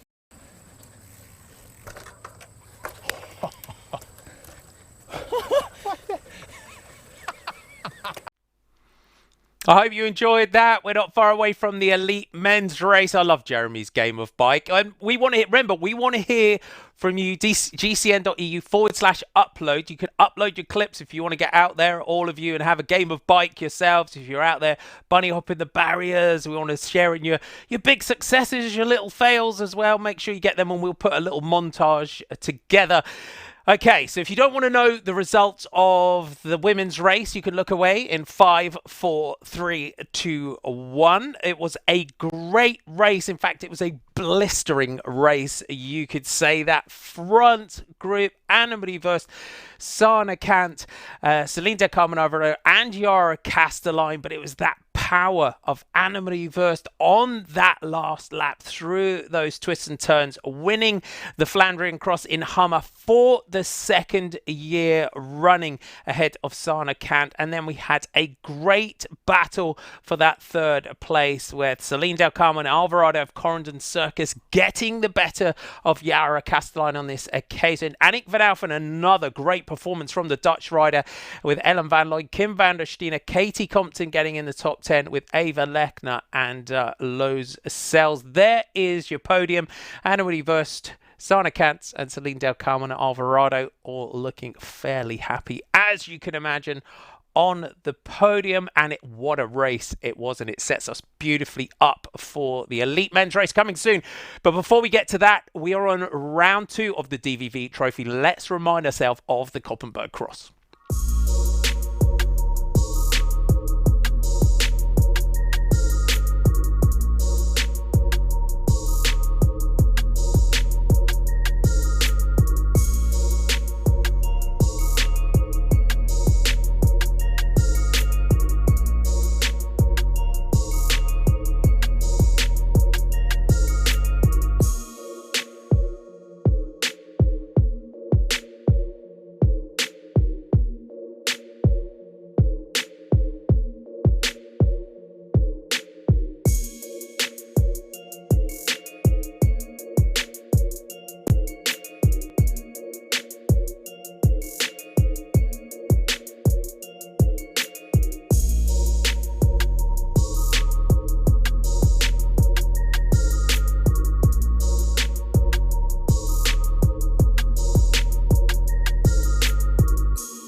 What a race it was, the Koppenberg Cross, one of my favourite races of the year. Now, before we get to the elite men's race, if you're not aware, we have a bit of a connection here on GCN with our friends over at Eurosport. But we're going to go over to our friends over on Eurosport, the Netherlands. We have Jeroen van Berleghem and Thijs van Amerongen, former professional rider, who are joining us. And guys, what can we say about that? You got to say the Dutch. You got a fairly good crop of riders. What do you make at the moment of the sort of growth of Dutch women's cyclocross, Thijs? Hey, hello.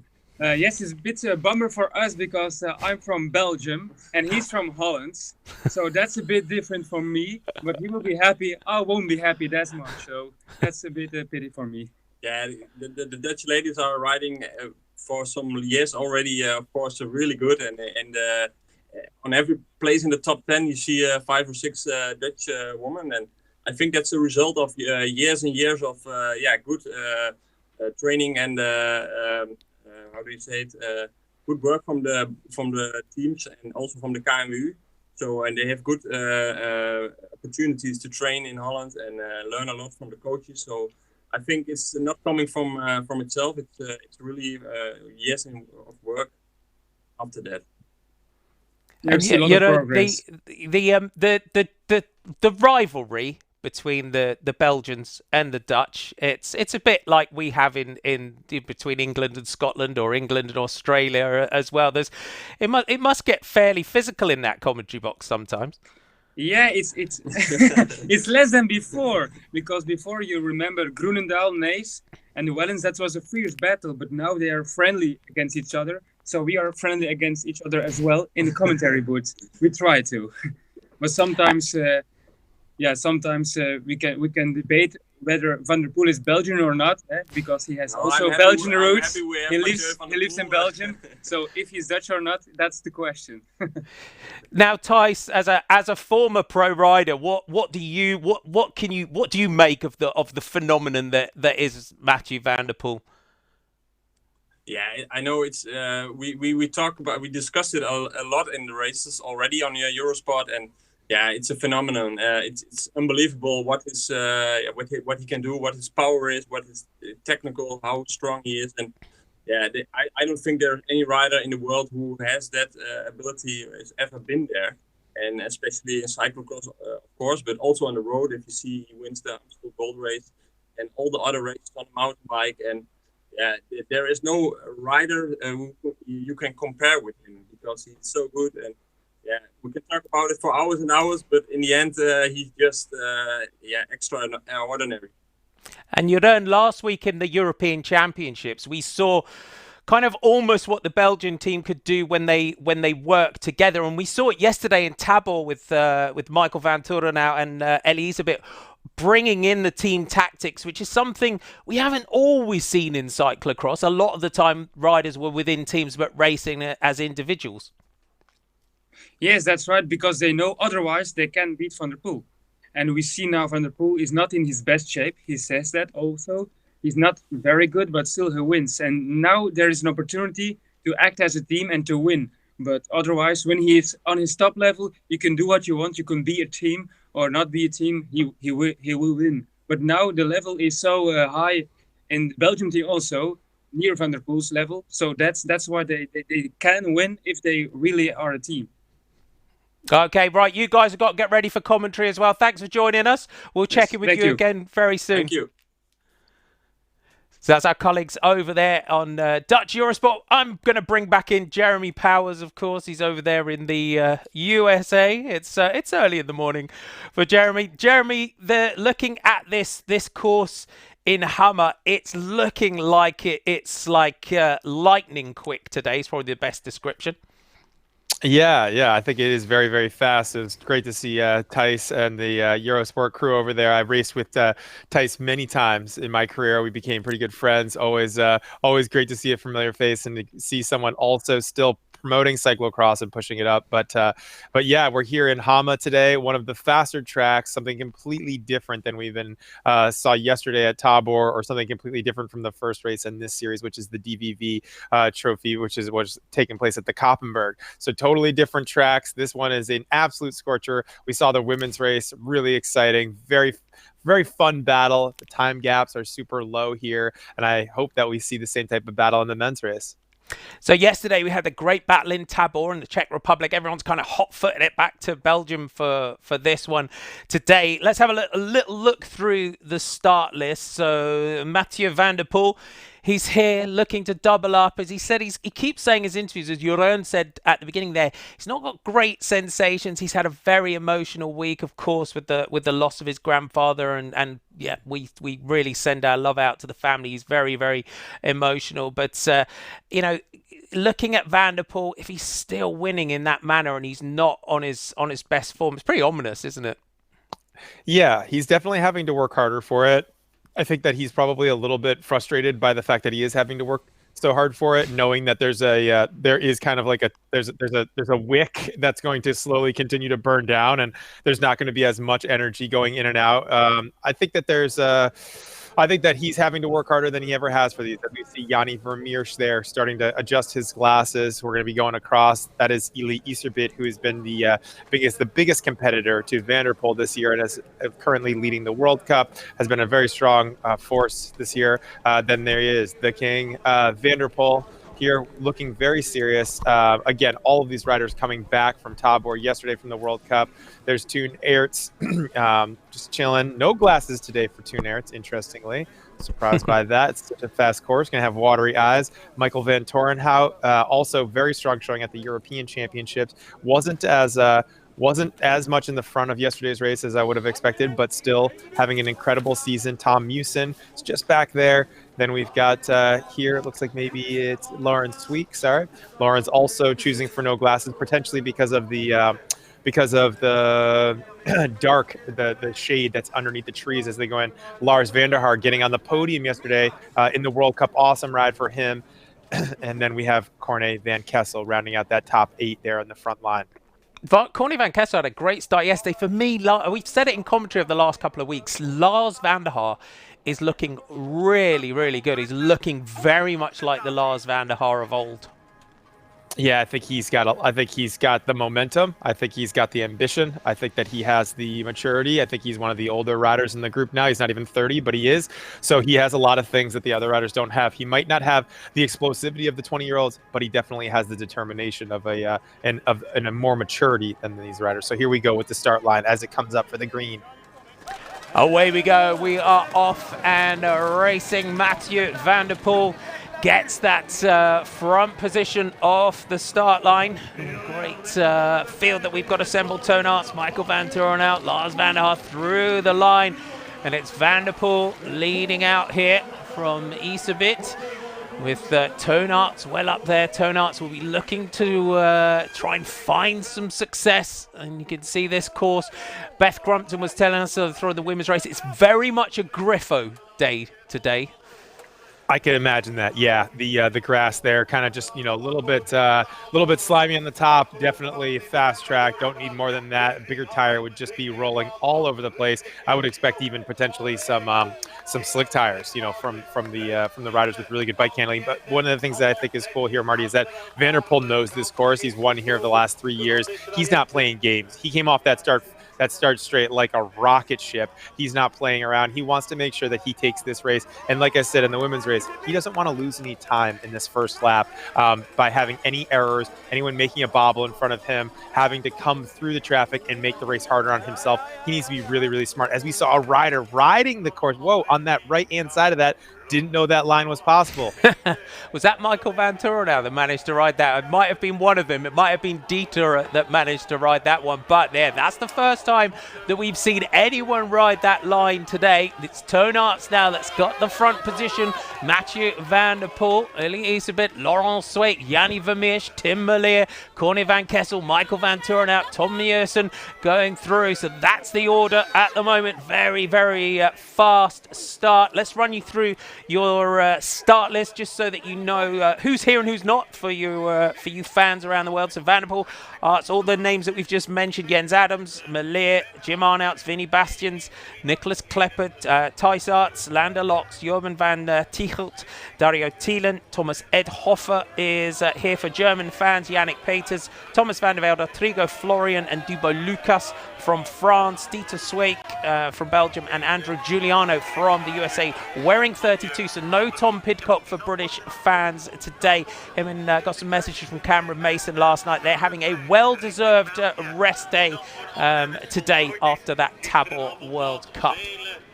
Yeah, makes sense. I mean, just going back and forth, racing all around, not being from Belgium, they're from the UK. This is just a lot of time on the road. So definitely good to take the extra time to come back. It's a smart thing to do. Those riders are super young. So it's important to make sure that they're not trying to overextend themselves, get tired, and not be able to race at their best week in and week out. That's how you get an injury. So here we are, though. Toon Aerts on the front, bringing the pace back up, opening lap, really pushing it. And you can see coming into the barriers, boom, over them, jumping. Everyone's going to be jumping in this front group. Be interesting to see what the mid-pack does. Yes, these are very fast barriers. Looks like everyone coming through. Tom Meusen there, jumping with a lot of style. So no problems for these front riders coming through these barriers. It is a new. I don't remember this from when I raced it, but it is cool to see them changing the speed and changing up the cadence of this race. Van der Poel decides, though, he's not going to mess around. Wants to take those additional seconds. Not going to let the pace drop. Jumping over Toon Aerts there. Wants to make sure that he gets these guys on the right pace to get this race started off. Only a couple minutes in, Marty. We saw him yesterday, had that third row start yesterday, had to find his way back through towards the front, and he got to the front, and then he had that battle with Elie Iserbyt, Michael Van Torenau, and Lars van der Haar for that race. This one, though, last year, and he won it, and he won it convincingly. It was only Tom Meusen that managed to stay with him last year. It was on the section where we had the sort of the little steps that you can ride. You kind of bunny hop the bike up the steps. They managed to ride him. That was the section that he made his move last year. Tom Meusen, the only rider to stay with him. It was Laurent Sweeck, Yanni Vermeersch, Michael Van Torenau, Joris Neuvenhuis, Corné van Kessel, Toon Aerts, Lars van der Haar, and Jens Adams. That was your top 10 here last year. Mathieu Van der Poel has won this race since 2016. Before that, 2015 and 14, we had Wout van Aert, and then it kind of swung backwards and forwards between Niels Albert, Sven Nys in 2012, Zdeněk Štýbar, Sven Nys and Zdeněk Štýbar back in 2009. That is the history of this one. This is such a fast course, Jeremy. It's such one of those days that just suits that power and speed of Van der Poel. Yeah, for sure. He loves this course. I think he's got, he's very well suited. Of course, in a lot of races that, it sounds like something stupid to say, but this one in particular, I think he really enjoys. In the off season, you see him going out, doing a lot of BMX riding, jumping huge jumps back in the day. This probably brings him right back to kind of his childhood and some of the things that he really loves about bike racing outside of just being out there putting his arms up. I think this has a unique combination of features. As you see him not playing games, really trying to open up this gap and use that 5 and 10 minute power that he's become known for to his advantage and really string things out. There's no one that's on terms with him right now in this first lap, Marty. Yeah, you can hear it. Look at that. The power of Van der Poel on this opening lap. Toon Arts he'll be fighting his inner demons to try and stay with Van der Poel here. Yeah, everybody else is like, hey, where's the rush? Where's the fire? Where are we going? And Van der Poel is just gone. You can see he's already got 5-6 seconds. So he's definitely motivated today. He got a good night of sleep last night after Tabor, because that was not an easy win. Wasn't even able to put his hands up in the finish yesterday. He was so gassed. And yeah, today he's trying to make sure that he sets the record straight about who's still the boss around here.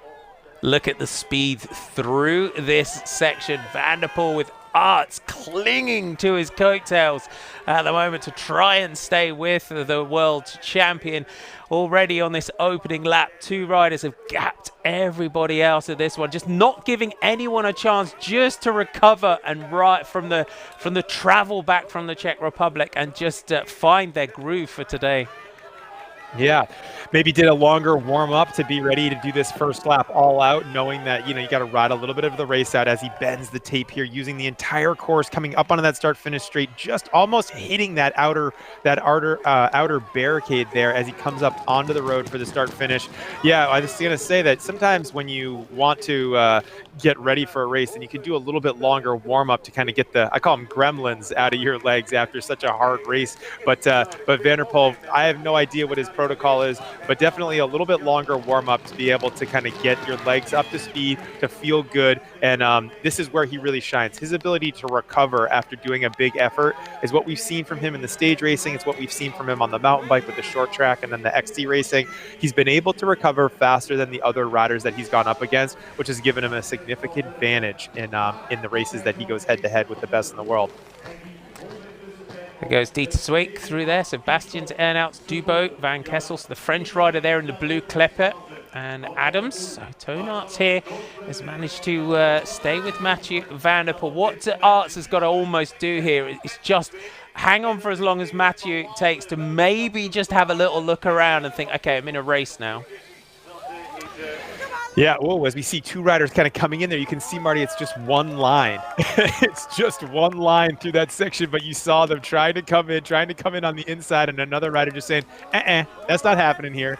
Such a fast track that you really have to respect it. As we see Lawrence Sweek and the other riders now all taking that right-hand line, I wonder if the organizers had envisioned that when they made that section, thinking that there was, because we didn't see any of that in the women's race. No one was riding that section. Sometimes it's one of those things where you don't even know the line is there until someone shows it to you. So none of the other riders in that first opening lap saw it, and then see one rider do it, and now everyone is riding up those stairs on that far right side. Yeah, it's a good section. Thanks all of you for getting on board over on our chat forum. Cameron Mason, check it in. Trinity Racing. Normally we're seeing him out there and racing, so good to have Cameron on board. Always gives us his good course insights. Get on board. Don't forget, give us a thumbs up if you're watching us. Don't forget to subscribe to GCN Racing as well. Give us a subscription. We have the DVV Trofee, the Reactivate Series, the Super Prestige, and the Etias Cross, as well as the World Cup to limited territories. So make sure you give us a subscription. You can do the same on Facebook as well. Like and follow if you're watching us on Facebook today. Second lap, Van der Poel and Arts really have thrown down this race to everybody else. Can anyone find a way back to the front of this one? Mathieu Van der Poel, very emotional tweets to his grandfather Ramon Poulidor, who he lost in the week last night. It was a very emotional Mathieu Van der Poel, as you can imagine, yesterday after in his post-race interviews. Toon Arts, so far this season, he's just looked a little bit off the man that we've got to know over the last couple of seasons. Maybe now this sort of far into the season where he's just starting to find his groove, isn't it? Because we sometimes expect everyone to come in just on an absolutely sparkling form. You know, the demands of the riders are greater than they've ever been. The amount of travel, the amount of races, the amount of live coverage and worldwide coverage. Obviously, we're here doing this. You know, I think that the intensity has turned up for all of these riders, and it's changed year from year, and it's gotten bigger and bigger and bigger. And the amount of demand and necessity, I think that the riders are under, has just continued to grow. So right now, you know, I think maybe Sana Khan, maybe some of the riders that have good mentorship, not as young, not as able to bounce back from travel and things like that. I think that really is something that you see, that the riders know when they need to be ready. Toon Aerts still very firmly in control of a lot of the series. So it'd be cool to see how he ends up in February when all's said and done, and what he's able to take home, because I have a sense that he's going to come on later and he's going to be able to take something maybe like the World Cup, you know, overall, or one of these big series overall. And we're just going to be kind of laughing at ourselves because, yeah, as he comes on to form, he'll have timed it just perfectly. The other thing about this is that Van der Poel, if you don't start a DVV Trophy, you get penalised 5 minutes, don't you? And he's got to pull that time back. Yeah, he's lost 5 minutes because he decided to not race at the Koppenberg, a race that I haven't had a chance to ask him this, but I presume he just doesn't like. Last year, had a really bad day there. I think he finished like 19th or 20th. It was my first time ever calling a race last year at the Koppenberg with you, Marty. But it was a great one to call because it was a battle of 3 up in front. And yeah, it was Toon Aerts that it was able to take the victory. But yeah, I think that Van der Poel doesn't love the Koppenberg. Unfortunately, he loses 5 minutes right away. But if we've seen it before, last year, able to take that back, and before the last race was already pretty much firmly in the lead. So it was it's definitely, it makes the racing interesting if Van der Poel loses 5 minutes and then he has to come back over the course of the entire season to be able to take it back. With the way that he's been riding, it will be harder than it was last year, but I still think that we're talking about a rider that is very, a class above in the generation that he's racing against, and he's been able to show that even with a 5 minute deficit, he's able to take that back. Just a little question. Chris Bennett just asking, did he read that Tom Mewison is parting with Corentin Circuit and goes to Hens Mass in 2020? Yes, Tom Mewison off to pastures new. Little slide out there by Van der Poel in that corner. Little dab. Laurent Sweet with Tim Malier right behind. You can see they've still got them within striking distance here at the moment. Yeah, but you know, the 10 seconds or 8 seconds on this course, Marty, is not something, like I said, where you're able to just snap it back. It's not a course that has a ton of places to put down power. There's only a couple sections. So if these guys continue to gain 1, 2, 3 seconds per lap, which we'll see as they come through, they come to the start finish here in a minute or so, we'll know exactly what that gap is. But it's going to be really hard for any riders to come back on the terms with Van der Poel and Aerts because they've done such a fast, blown out first lap as Van der Poel just really bends and uses every inch of this course here. But you do see that it looks like Iserbyt or Sweet coming back closer. So there is a chance that there's been a little bit of a sit up and Van der Poel has just kind of let off the gas a little bit after that first lap. You can see just sitting up into some of these berms, has a little look around. Laurent Sweet in the European Championships, it was just over 20 seconds down on Van der Poel. I think sometimes when we look at the dominance of the world champion and look at everyone else, the bunch and the group of riders, when we look at cross compare, it's very people sometimes compare it to the road, and it's such a micro peloton, isn't it? Cyclocross. There's like 20 guys that are competitive who could win these races. So the focus is much more magnified.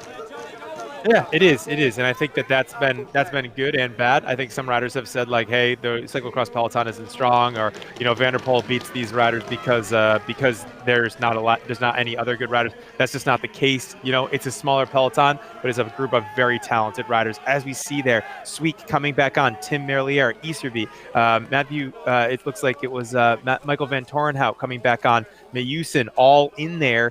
Van der Haar and Vermeersch in that top 9 so far. So still very tight, only 8 seconds in that top 9 separating everybody. So there's still, in my mind, there's still 9 potential winners.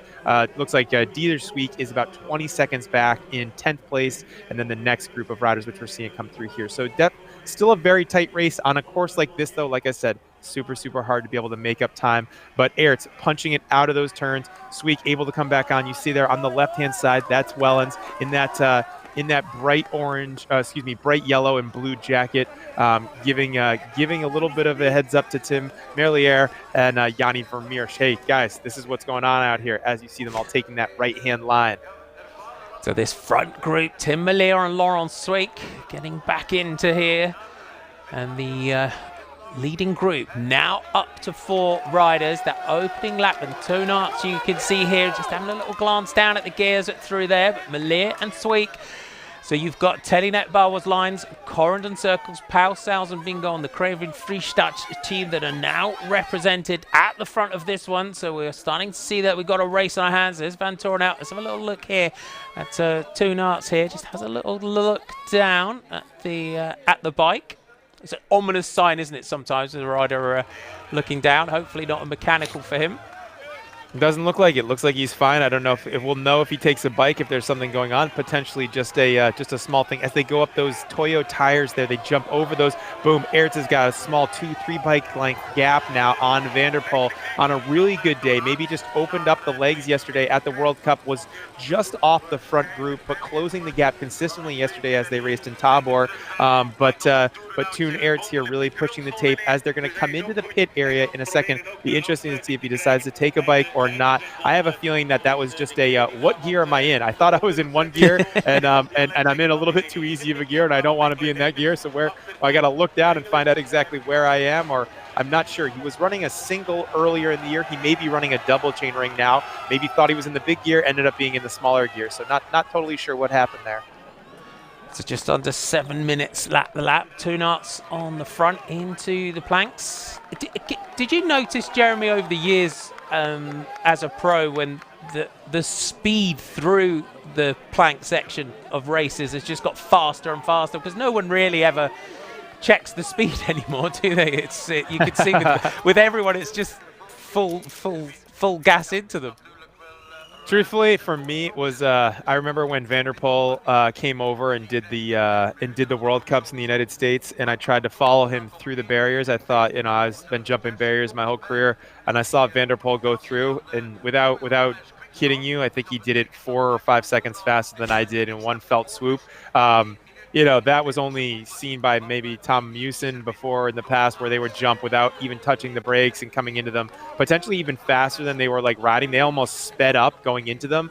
So for me, that was when the pace of jumping barriers changed. Sven Nys was always very, very good bunny hopper in my day. A lot of great riders able to use that to their advantage. But now, if I was training a 20-year-old, you have to spend time training to jump the barriers, because it is not it'd be nice to have. It's the prerequisite, right? It's the status quo. You have to be a phenomenal bunny hopper at fast pace with no fear, and that's changed a lot since I got my start in the sport. It's that you've got to, if you want your kids to be great cyclocross riders, get them a BMX. Get out, play in the woods. You saw Matthew Van der Poel growing up out there, just jumping around the woods on his BMX. Remember that winter he went out on his BMX and hurt his knee, didn't he? Yeah, yeah. I think that's fun though. I think that's the fun part of it. You gotta enjoy it too. It can't all be training as he's using that big part top of the course. We saw the women's field having a lot of problems here, but the men's side, maybe it's dried out. Maybe the sun has hit it just a little bit more. Not looking to have as many problems. A lot of riders deciding to take that upper line here. There's 2 lines, as you can see, kind of coming through, but that upper line seems to be the line of choice for all the riders as they carry their momentum from that lower half of the course. Isabit Vermeersch, Lars van der Hart in that group. Tim Merlier still up here. This is the best rider, again, we've seen from Tim Merlier so far this winter. The rider in the white and blue and black colours. Van der Poel gets some green, so you can see the wide line that the riders are now taking through that section. Again, we go along the side of the pond here, and he opens it up. Yeah, it's crazy because you saw that Toon Aerts knowing, even if he does have a bike problem, this is not the place to take a bike as Van der Poel tries to open it up. This is what I'm talking about, Marty. Lap over lap, same with the women's race. The riders that know this track the best are going to try to go 100% through this section, because this is where the rubber band really does, it just stretches out, and the riders have a really hard time coming back from this, because once they hit the start-finish straight, then they have to match them pedal stroke for pedal stroke. So if you have a gap through this section, section, maybe 2-3 bike lengths, as you can see is already with Toon Aerts. Behind Toon Aerts is another 2 or 3. If you do this every single lap, it's an attrition thing, right? They lose a little bit of time every lap. Laurens Sweeck having to already kind of come back after the first lap, bring that gap back down. Tim Merlier, if you look at the gap between he and Van der Poel, it's quite a bit. It's not definitely out of sight, out of mind, but it's a lot of time to have to make up. So if every single lap he's chasing, these riders behind Van der Poel are having to chase him through this section, Van der Poel's thinking over time, this is how I have to whittle down this group of riders I'm with and shorten this whole thing up. You see again when you go into those sections as Van der Poel leads Arts, the way he just stands up and anticipates those big berms that he's going into. The riders now this little climb as it kicks them out onto the finishing straight.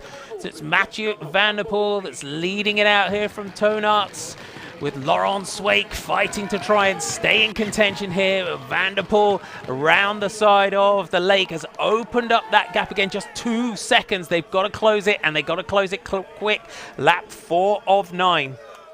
Yeah, as we see here, it's Van der Poel, Aerts, Sweeck, Merlier, and Michael Van Torenhout are our top 5 right now. We were talking about Merlier. If you don't know, he is the current Belgian national champion on the road. So there's no lack of power output coming from him. Very classy rider, had a lot of success this year racing the road till quite late as the cyclocross season kicked off. Tim was still deciding to take some road races on, but you can see the look on his face from this high intensity effort. This is more of a criterium with a BMX track knocked into it. It is not a 200-kilometer road race today. Great season he had on the road, as Jeremy said. And the rest of the group, Bastians, Klepper and Adams, just outside that top 10. Arts trying to get back up to Van der Poel, just riding his own race at the front. I think what we've seen, particularly yesterday, what they've got to do here, if they can find a way back to him, again, is just get those bodies in front of him. Start riding those team tactics if they can. And we saw it yesterday with Van Torenhout and Isabit. They really made him work for it. But already you can see this gap is stretching and stretching. I would say Van der Poel's a little ticked off right now. I don't know what it is, but there's just this look on his face where he's got everybody. You could see Merlier going like, hey, what the heck is going on? We were 20 minutes into this, but Van der Poel is not taking any prisoners today. He's just going for it. He's decided, we're 20 minutes into this race, and I want to ride my race. As he comes into this section, boom, boom, over the Toyo tires, run up the / ride up now, boom, back on, getting right back up to speed. He saw an opportunity to link 2 sections together, Marty. That was the BMX section just before the finish line and getting onto that road section, and then this section that they've just finished off coming through. He decided, I'm gonna try to link these 2 sections together, and then I'm going to take an advantage. And it's a unique thing that I don't think you would see from a rider traditionally, where you have to have a lot of time in the sport to be able to know, okay, I can tell that there's 2 parts that I'm riding better than everyone else. So then I'm going to try to take those sections. I'm going to put the start finish together. I'm going to make one long 5-minute effort, which is going to ultimately be able to hopefully pop off these riders. And that's what we saw him do with a lot. That takes a lot of guts to be able to kind of string those things together and then create an opportunity for himself, which he's clearly put about 5 seconds into these other riders they're chasing. So as we see now, just to ask, go ahead. Answer. Go on. Carry on. I was just going to say, as we see there, Aerts really having to give up the lead now. Sweeck is taking over, and Van der Poel's taking 1, 2, 3, 4, 5, 6, 7, almost 8 seconds through just in one lap, Marty, on a course like this. Unheard of, honestly. It is absolutely phenomenal. There's Merlier and Van Torenhout right behind. So that attack by Mathieu Van der Poel. Few of you asking over on the forum about the World Cups. Yes, we have very limited coverage on the World Cups. I'm afraid it's not geo-blocked because we want it to be. If you keep subscribing, like, share, follow, spread the word, the more subscribers, the more viewers we get, the more we can bring in the future. TV rights is very complicated. Unfortunately, the magical rights unicorn fairies couldn't come up trumps for us on that one, but we keep watching them. So apologies for that. The rest we have, though, the Super Prestige, the DVV Trofee, and the Reykjavik Cross, and then the Etias Cross is the only places that are on GeoBlock to that one are the USA, Canada, Belgium, and the Netherlands. Because this is the biggest sport in Belgium and the Netherlands, we don't have coverage in those places. So, but thanks for all your input, and thanks for watching and spreading the word. Mathieu van der Poel can have a little glance across here at Laurens Sweeck and Toon Aerts. So Toon Aerts there, out of the saddle, kicks it out of that turn. Tim Merlier and Michael Van Torenhout, they're all trying to find their way back. This little section here, that little climb, these off-camber banks. Sweeck, can he find a way back here to Van der Poel? And again, Van der Poel with the mirrored glasses on here, as you said, it's that case, isn't it? When you get out in the front, you've got the clear track, you've just got to ride your own race. Absolutely, and Van der Poel's going to be happy, right? He's gone as hard as he can go, and he's used as much of the course as he can to pedal. But the thing is that he's actually gained from it, right? So this is always a problem, at least as I study Van der Poel, watching and commentating on him every weekend. When he does these efforts and he's not able to take a profit from it, meaning like he's not able to gain time, he gets really frustrated by that. He's going to be super happy. He's given 100%. He's got the course locked in, nailed. He knows the right amount of speed he can take into each of these corners, where he can hit the lines, where he's got the most traction. And now this is the section where last lap he was able to string it together and create this big attack, which is what we've seen now. So on a course like this, being able to take 8-10 seconds in one lap, I just have to say again, it's just phenomenal. It's a phenomenal biking. We're getting a rider in his peak with all of the right hits. You know, prowess, the power down to patience, all of those things. Van der Poel's put in full display for us right now. 6 minutes and 47 seconds was the previous lap time. 7:13 was the opening lap time. And working that out as 6:47. So Mathieu van der Poel pressing on through this section. And last year, Mathieu van der Poel and Tom Meusen for company for quite a while. But it's this fast-flowing section. You can see the way the natural ebb and flow of the course really suits the man at the head of the race. But Laurens Sweeck, he's having one of the best seasons that we've seen from him for a while. He really is pressing on here. Tim Merlier, Michael Van Torenhout also trying to find their way back. I think what this course does, it just shows you what you can do with this sort of natural sections of these courses. Again, background. We pop out onto the finish straight. You can see just how quickly they are lapping here. We'll get a lap time on this one as we go through the line. It's going to go on to lap 5 of 9. Van der Poel crosses the line at this time, and it's 27:43 this time. So lap 5 of 9 here. Sweeck at 2 seconds. Laurens Sweeck, can he get back into contention here? Just almost back with him. It's just 7 seconds back to Toon Aerts, and then 12 back to Van Torenhout and Tim Merlier. So Laurens Sweeck, 2 seconds. He can find his way back in here. Is very much having the ride of the day again. Lars van der Haar is right with him. But Jeremy Sweeck almost back with Van der Poel here. Yeah, he is. Sweeck really pushing down. As you see, though, the look on Aerts' face, you get a really good look at the riders through that camera shot. But Van der Poel's fine with that. He's got the course locked down, regardless of where Sweeck is able to come back to him or not. It means that Van der Poel has been able to lock in the course, and he knows where he can make a lot of time up on the track. So I think the work has been done, at least in Van der Poel's eyes. This might not be a course where you can take a huge gain. We know it's not. Even in the women's race, this is always a very, very fast race with very small gaps in it. But Van der Poel's going to be happy because he's going to keep the pace up. He knows that Sweeck's trying behind him. He can hear the crowd. He can hear the cheers from their fans and his fans yelling, pushing people on. He can take information from his father in the pits, etc. So he knows what's going on, but he's going to be really happy with the confidence that he takes by being able to split that front group up and really take a big advantage here by linking those sections together. So it'll just be a thing whereas if Sweeck comes back, he'll decide, okay, I'm going to do that again. Can Sweeck match me a second or a third time? And that's probably the thing that he's going to look at as this race goes on. Laurens Sweeck, super consistent this year, has hardly been off the podium, let alone outside of the top 10 this season. And he is trying to give us a race yet again as he tries to find his way back to Mathieu van der Poel. He's almost got to get on through the sort of hot dog turns past the pits, round by the lake, where Van der Poel just seems to just have that extra gear, that extra little power to be able to kick on. Yeah, I mean, he is the world champion. He is Mathieu van der Poel. So it's, yeah, I think that he does have all of those extras, and it's all about the other riders always are trying to match him as we see him come in here. And then this big, fast drop down, boom, right back up to speed. He's going to come into a set of planks here, and he's going to be able to jump those, boom, 1, 2, over. And then Sweek, let's see how Sweek does with this. Boom, boom. Fast section to put a set of planks. I know the organizers probably really trying to add a different dynamic and make a speed change for the riders as we see Merlier coming in, no problem. If he had to use that technique in one of those road races, he would have no problem probably jumping a curb or a piece of furniture out on the course. So good to see there as we see Michael Van Tornhout taking up 5th place. But you can see, Marty, the difference between the pace in 5th place and the leader, Mathieu van der Poel.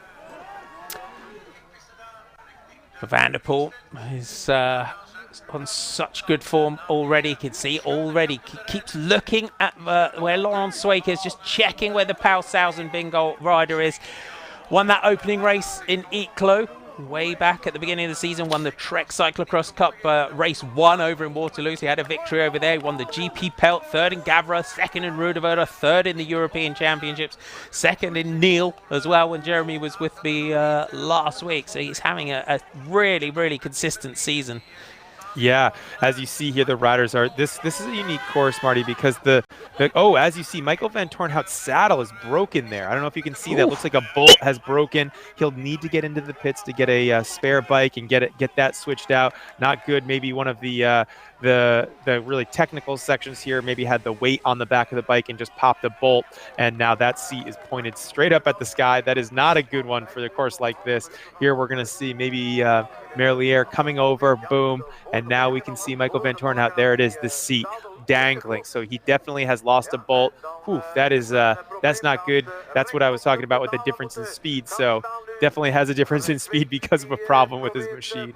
But yeah, too bad. It is part of the sport, though. It's part of what happens out here. Very undulating. Courses are super bumpy. Gonna have problems.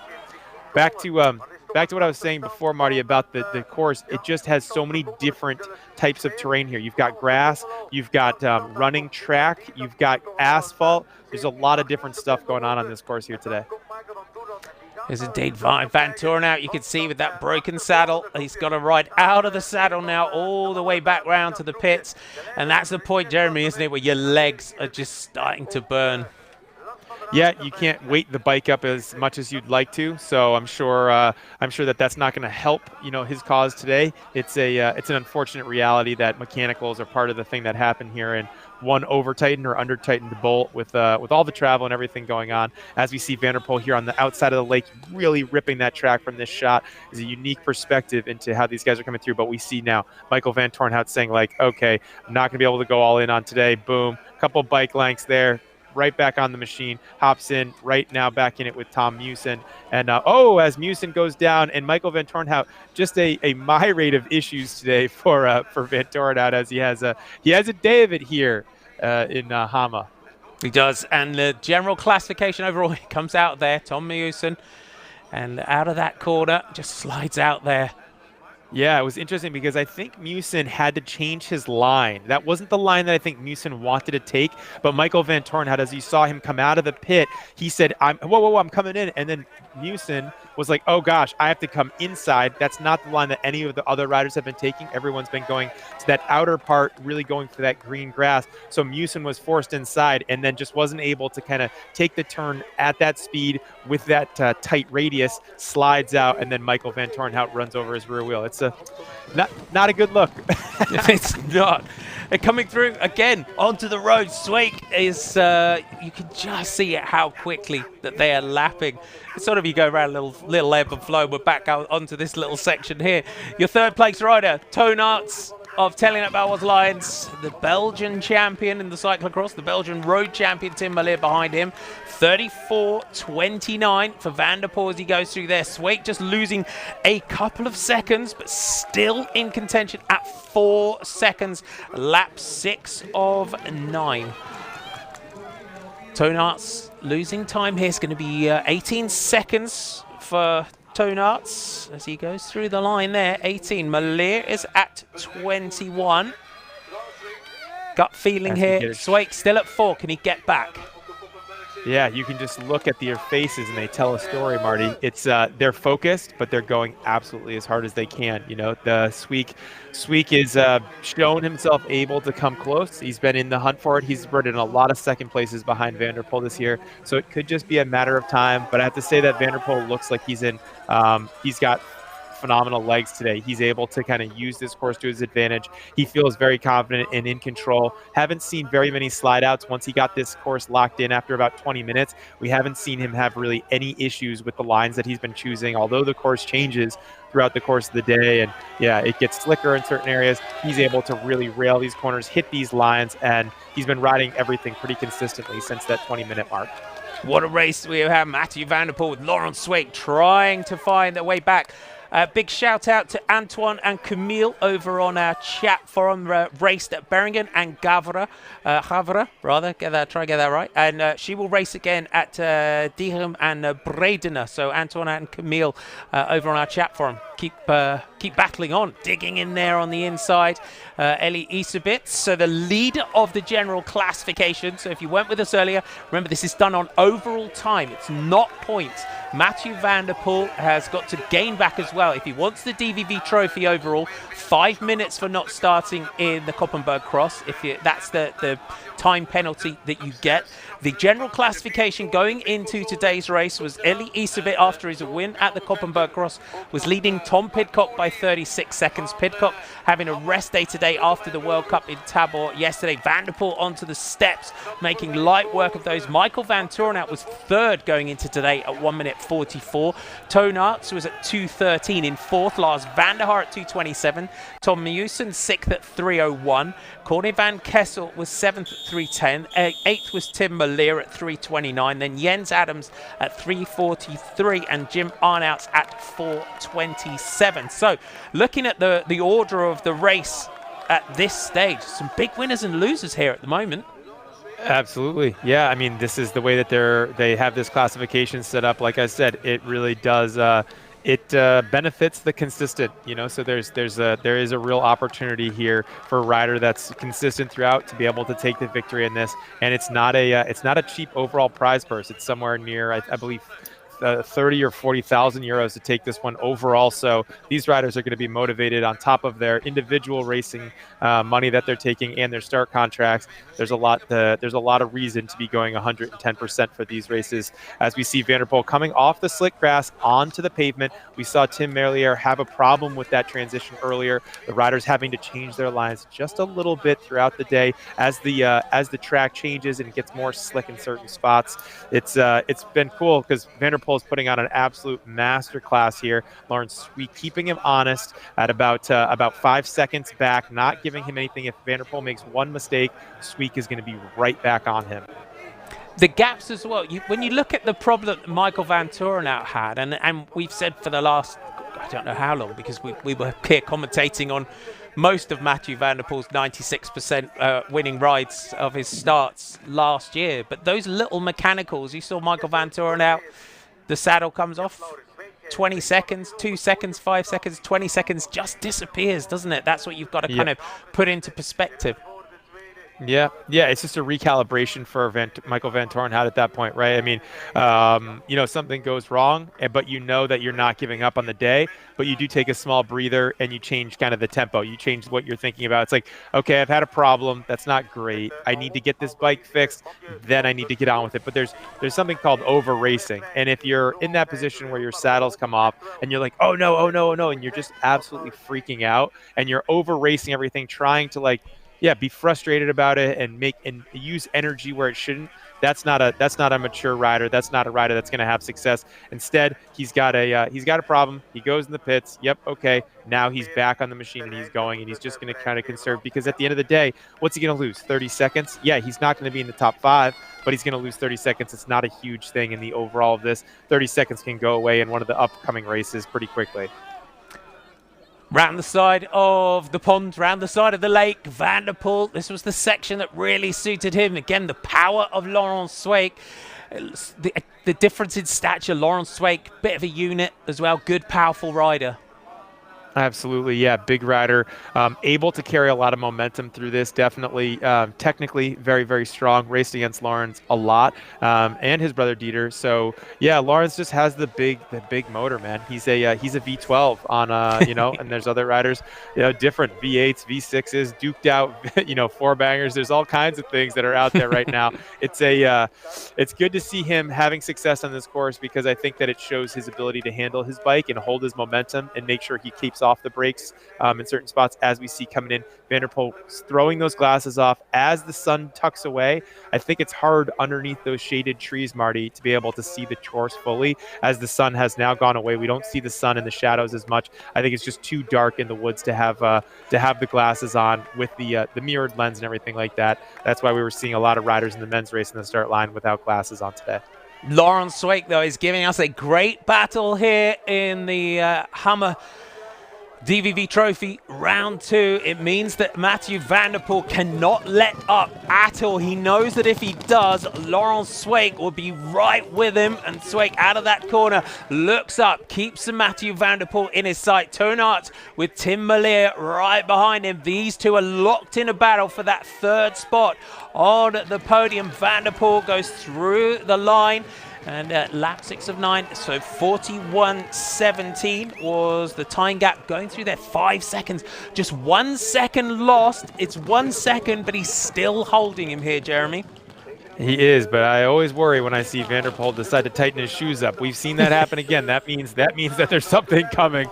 So anytime I see Van der Poel tighten up his shoes, I think, oh no, what is he ready to unleash? But yeah, we see a lot of fatigue set in at this point in the race, Marty. We're 2/3 of the way in, so about 40 minutes in. This is when you start to see on such a fast track like this, if one small mistake, one small miscalculation, you're off the bike and on the ground, as we see now. Van der Haar coming through with Iservit after 2 really strong rides yesterday from both of them. Now here riding in 5th and 6th place in today's race, about 45 seconds off the pace. So another sub 7 minute lap there. Van der Haar and Iservit locked in that battle behind. And Eli Iservit, we haven't seen Iservit doing an awful lot of double weekends, have we? Especially with a lot of travel put in as well. They've kind of rested him on some weekends, but if he wants something like this series overall, which is so prestigious for Eli Iservit, he's got to be in here. He's got to be in it to win it, as they say. Yeah, I mean, that team, the program, the Bingo program, Jürgen Metterpin's program, has a lot of riders. So, that's the beauty of having a humongous team like they do. I think they have half the cross peloton, so to speak, underneath their banner at the moment. They can pick and choose which competitions, and that would just be smart racing. That's what a Pro Tour team does. They don't race the same guys every single weekend. They bring in riders for different events based on how they, the training parameters that they can see from them, based on how they're talking and how they're feeling. So it might be one of those things where they're saying like, hey, Lawrence, you're going in for the DVV. Hey, Michael Van Torenhout, you're all in for the Super Prestige, and Eli Iservit, we want you to focus on the World Cup. So Iservit's saying like, okay, I might rest here, or I might take this a little bit less seriously, see how things work out, see how I'm doing. We'll re-examine everything halfway through the year, and then we'll maybe tune up the goals and see where I can, make the best from my season. Has Laurent Sweeck got one last big effort to try and get back, close that gap?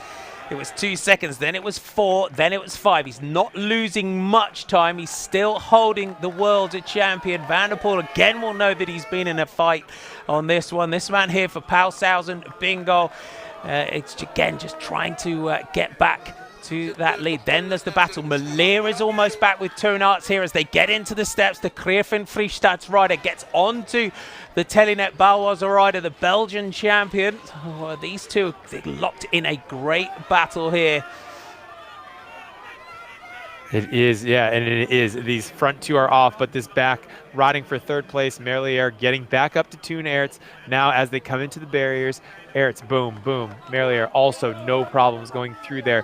Merlier and Aerts, very similar riders in style and in technique. They're able to, they've been racing together since they were probably juniors and definitely under 23s. A lot of great battles amongst them over the years. So they'll know each other. They'll be taking notes. But as you can see now, they are quite a bit back. Almost looks like 38 seconds are is the chase from Sweek and Van der Poel. So no glasses now for Mathieu Van der Poel. The light fading as the day goes on here. The world champion attacking this section. We're heading towards those off-camber banks. The time gap, so we said another sub-7 minute lap for these riders. Again, it just shows the technique as he goes into that section. It's a good demonstration as to the way just stands up, eases back, just lets that bike flow beautifully through these sections.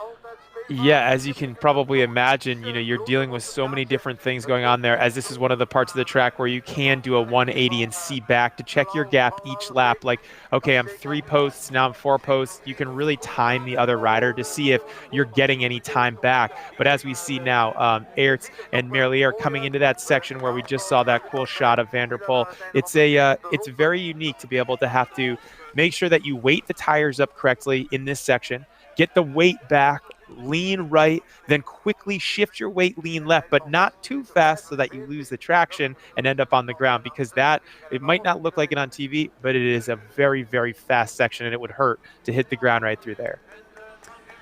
Lining up for one of his favorite sections. We'll put a clock on Mathieu Van der Poel. He looks like he has managed to pull out the gap again. He attacks out of that one. He'll give himself a little glance across to see where Sweek is. I make the gap now just under 10 seconds. So just over 9.8 seconds I make the gap at the moment between these two. So as you said, Jeremy, ominously tightening his shoes. Looked like he was just about to drop the big hammer, and he has.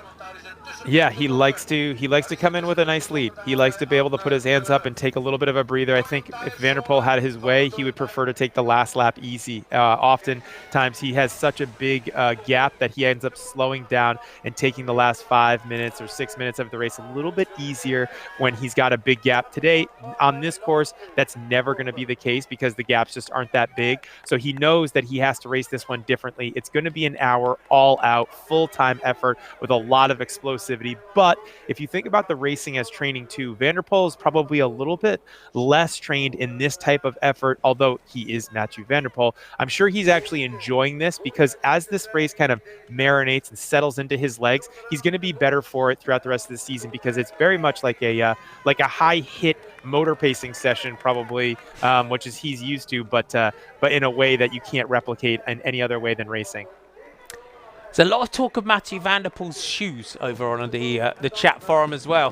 The white shoes for Van der Poel. Nice to see that he's gone with the white socks today. I didn't think the white shoes, black socks was a good look. But Mathieu Van der Poel, everything colour coordinated. He's onto the road. Kicks out Laurent Sweek. I made it just under 10 seconds as they went through that section. Van der Poel opens it up. So we're on to lap 8 of 9, 48.06 for Van der Poel. It does look like he's managed to open it up. Sweek through the line, and it's 9 seconds, so we were just about right there on the gap back to Sweek. Looks like he's just starting to lose time very slightly. Toonarts and Tim Melier, this is your battle now for that third spot on the podium between Telenet Bauhaus and the Kriefin team. What do you think, Marty, in a sprint finish between Merlier and Aerts? What's your go? I'm going Melier. He's such a strong rider on the road, Tim Melier. I would probably bet my car on. That's not worth a lot, but I would probably put that on there. Well, I just saw Merlier stretch his back out, so I have no Yeah, I don't have a favorite, but I'm going to pick Aerts just because. Okay. So yeah, as we see, this course has had a lot of problems with riders in their backs because it's so fast. We saw Ellen Van Looy having to stretch her back out a lot. Riders that are don't necessarily have any issues with their structure with their backs today on this track being super fast. Gotta stretch it out. Gotta kind of give it just a second of reprieve by sitting up there. If you see the riders sitting up, that's just kind of getting it back into that neutral state. A little yoga on the bike, if you will. Yeah, you got to get that stretch in. If you're starting to feel uncomfortable, again, there's no point in these races, is there, that there's any let up at all. So it's just absolute pounding from start to finish. It is, and I think it's a very bumpy track. It's a lot of power output going through that back and through those glutes and all that area in the back part of in the lower half of the body there. But it's also a lot of this course, different than a course, again, like yesterday in Tabor, a lot of undulation, right? A lot of left and right, a lot of turning. So this is one that's particularly, as I remember it, very hard. A lot of stuff on the brakes, so you're grabbing the brakes really hard, very fast, punching it back up to speed. It's this is one of the worst ones probably for your back that's out there because of the way that it's set up and the undulating terrain that the riders face. As Van der Poel takes the steps, so 48.06 was your race time through the finish. It was 9 seconds back to Laurent Sweeck, so that gap going out by 4 seconds on that previous lap. Then it was Merlier and Arts at 42, Van der Haar and Isabit at 57, Van Turenhout and Meusen at 1 minute and 5 seconds. That is your top 8 riders through the line. And Toon Arts, you can see here, the Belgian champion, doesn't want to take Merlier to the finish. He does not want to take him to the finish, and so he's trying to, stretch it out. They have some time left. They've got probably 15 minutes or so, but looks like Aerts is having a problem with his machine right now, Marty. Toon Aerts having a problem. I'm not sure exactly what's going on. Looks like maybe a chain, something like that, come off, and now he's having to take that. So that's going to mean there's no chance. Tim Merlier in third place solidly now as the riders go past. For Aerts, it's less about the position, it's more about the overall time and being in this series from the start. He's got to think about that. How can I just get this machine to the pits so that I can switch it out and not lose a lot more time? We've seen it. That's the second time this season that we've seen having those issues with the chain. So Van der Poel and Sweeck in that battle, and got to have a little shout out over on the chat from a few of you asking how many consecutive victories this would be for Mathieu Van der Poel, and apparently 31 is apparently the 31st consecutive victory, I think. Wow, that is impressive. I did not know that. That's a great statistic. I was thinking that it was probably his 4th or 5th of the season coming up here. So, yeah, definitely 30 plus. Eventually, I think I read an article with him recently where he was saying it has to end eventually. Like, I cannot win everything. And, that's just the reality, is that every king, someone wants its head. So that's just the reality for everybody. You can only one place when you're on the top to go, Marty, and that's down. So that's the beauty and the beast. But at the moment, he's enjoying being on the top, and he's firmly got his spikes in the ground. I'm not taking credit for that stat, by the way. I was quickly trying to scroll through to try and give the props to the person who got it. But if you're on the forums, you can see. And Toon Arts, again, you can see here, off the bike, got these issues with the chain. And he does look like he's riding the double today compared to the one by that he was riding earlier on in the season. Yeah, I don't know what he's riding. It'll be interesting to see.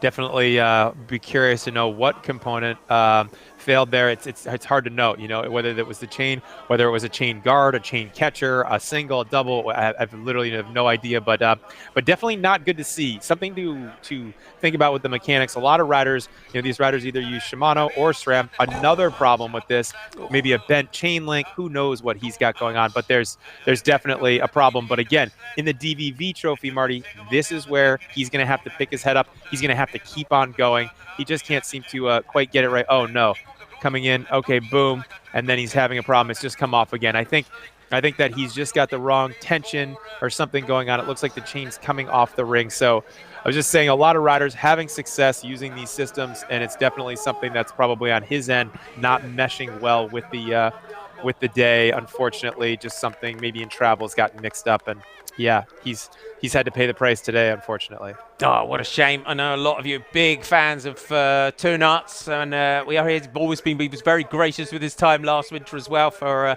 interviews here on GCN Racing. But again, another top draw performance here by the world champion, Mathieu van der Poel. Toonarts has got to find his way back round, get those bike changes. And there's that next group just going through. There's Van Kessel and Vermeersch.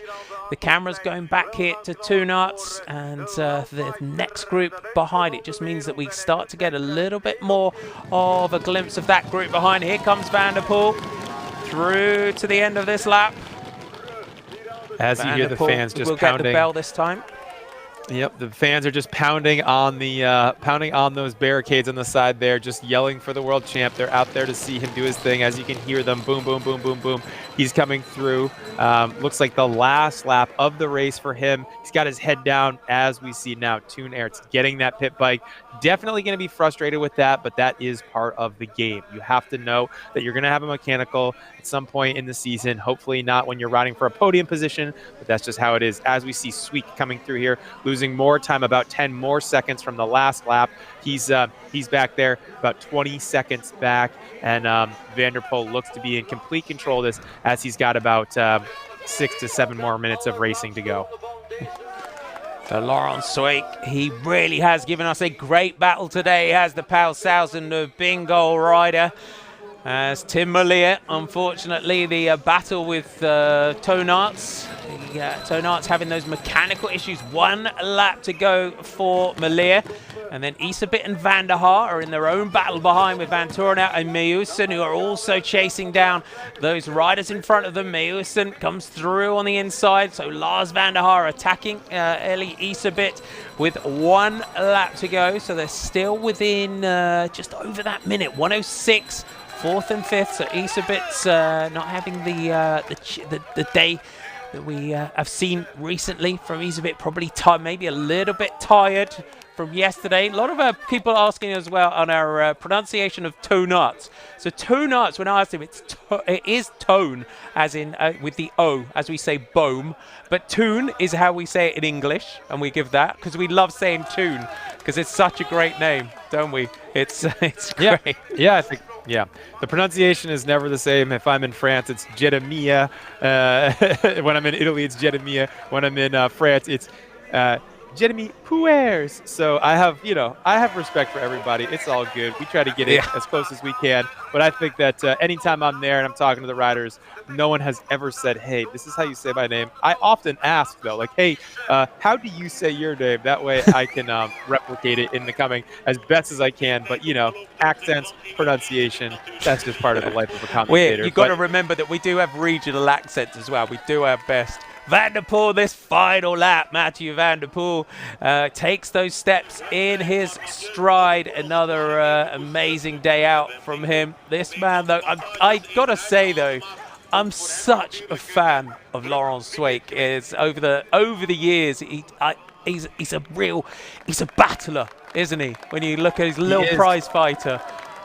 He is, yeah. Had some good battles with Sweek when he would come over here for the U.S. races. Got to know him pretty well. Him and his brother are a force to be reckoned with on the bikes. Lawrence has definitely been a big name in Belgian cyclocross. Raced against all of these riders.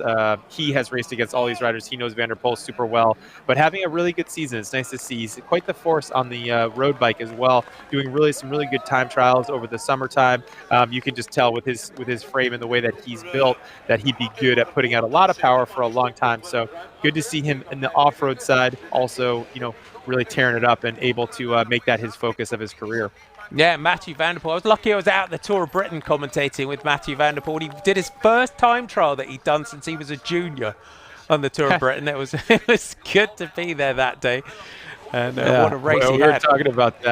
We were talking about that maybe a couple times ago, but even without being in the wind tunnel doing all that, I think he still rode in the top 10 of the Tour of Britain against some of the best pros in the world. So yeah, just the power output alone is enough for Van der Poel to be a pretty good time trialist. Good to see Lars finding his bunny hopping mojo a little bit today as well.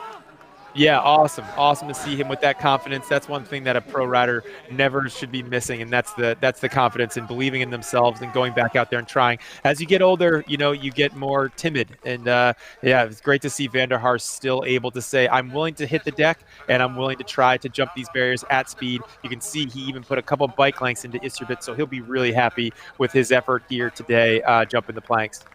And when you get to my age, you just bail out completely when you think, yeah, I'm going to bunny hop them. No, I'm not. No, I'm not. Because you know you don't bounce anymore. But this man, Matthew.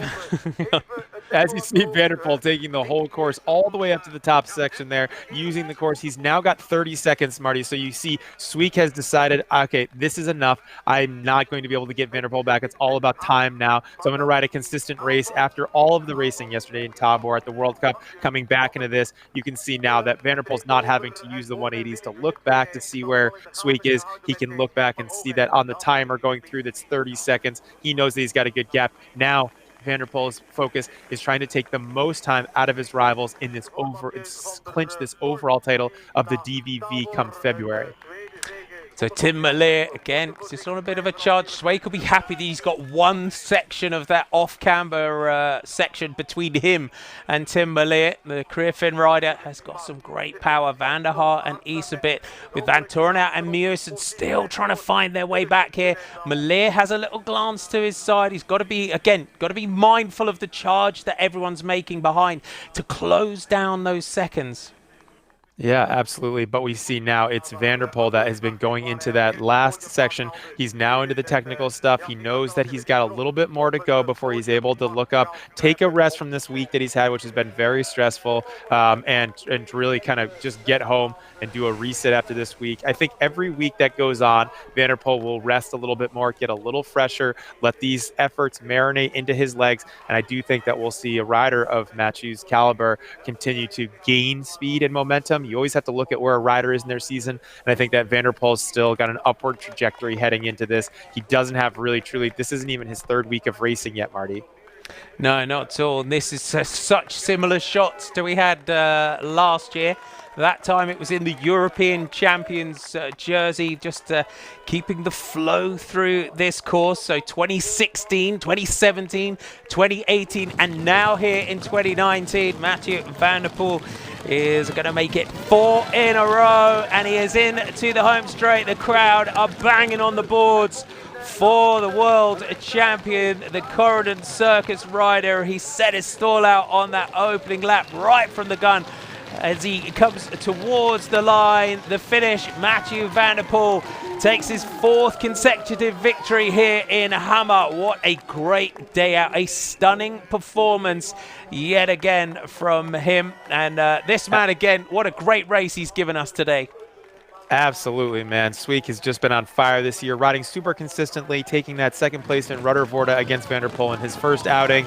Lawrence Sweeck is going to be happy with this effort. Really was able to stay on terms with Van der Poel as Van der Poel just gets his heart rate data in his file from today done. He comes into the to the podium tent there. But Sweeck going to be happy with this effort. I wouldn't be surprised if we see him give a wave or a little bit of a thanks to everybody for coming out. Yep, there we go. Just a little something, just because it was a really good effort. But now, Marty, we're seeing Merlier come in for 3rd place. He's going to be happy with this.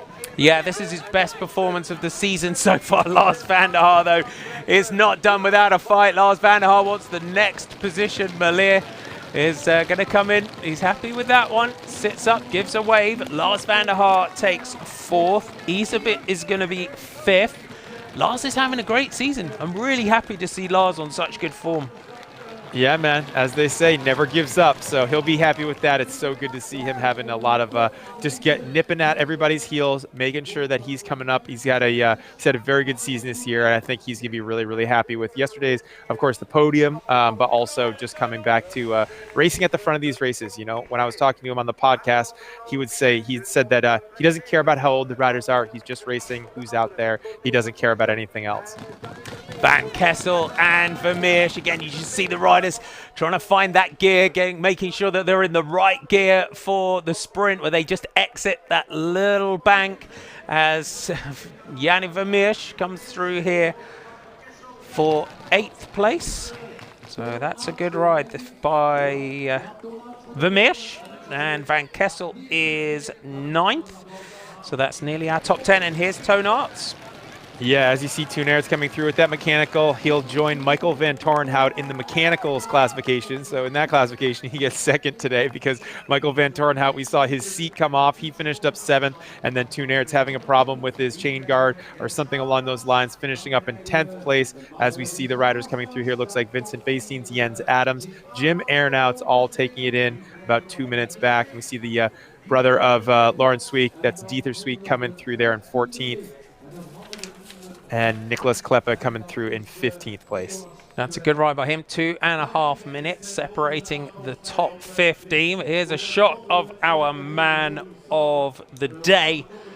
Oh, another stunning performance, isn't it, that today? That was something special today.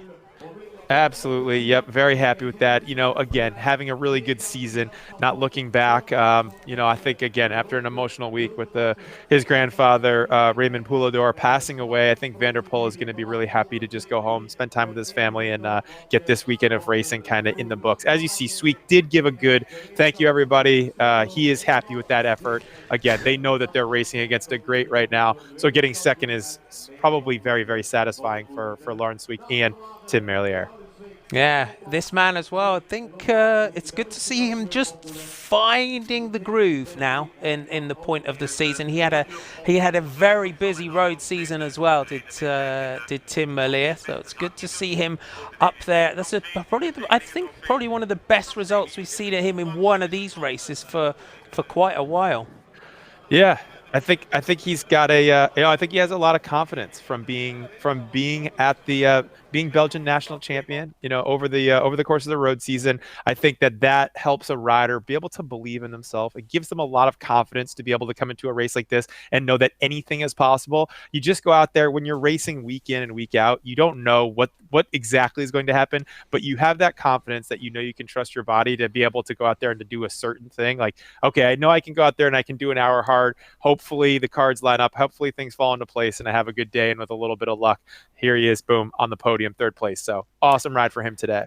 You got to wonder sometimes with the Dutch and the Belgians at the moment, but particularly in Belgium, because Tim Merlier is the road champion, Wout van Aert's the time trial champion, and so you know you do wonder.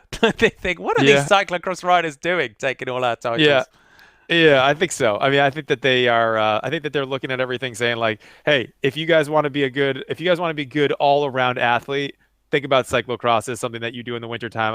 I would love to see some of the other road riders, mountain bikers, pick up the discipline. Let's take our top 10 from today's race. So there you have it. 1 hour, 1 and 45 seconds.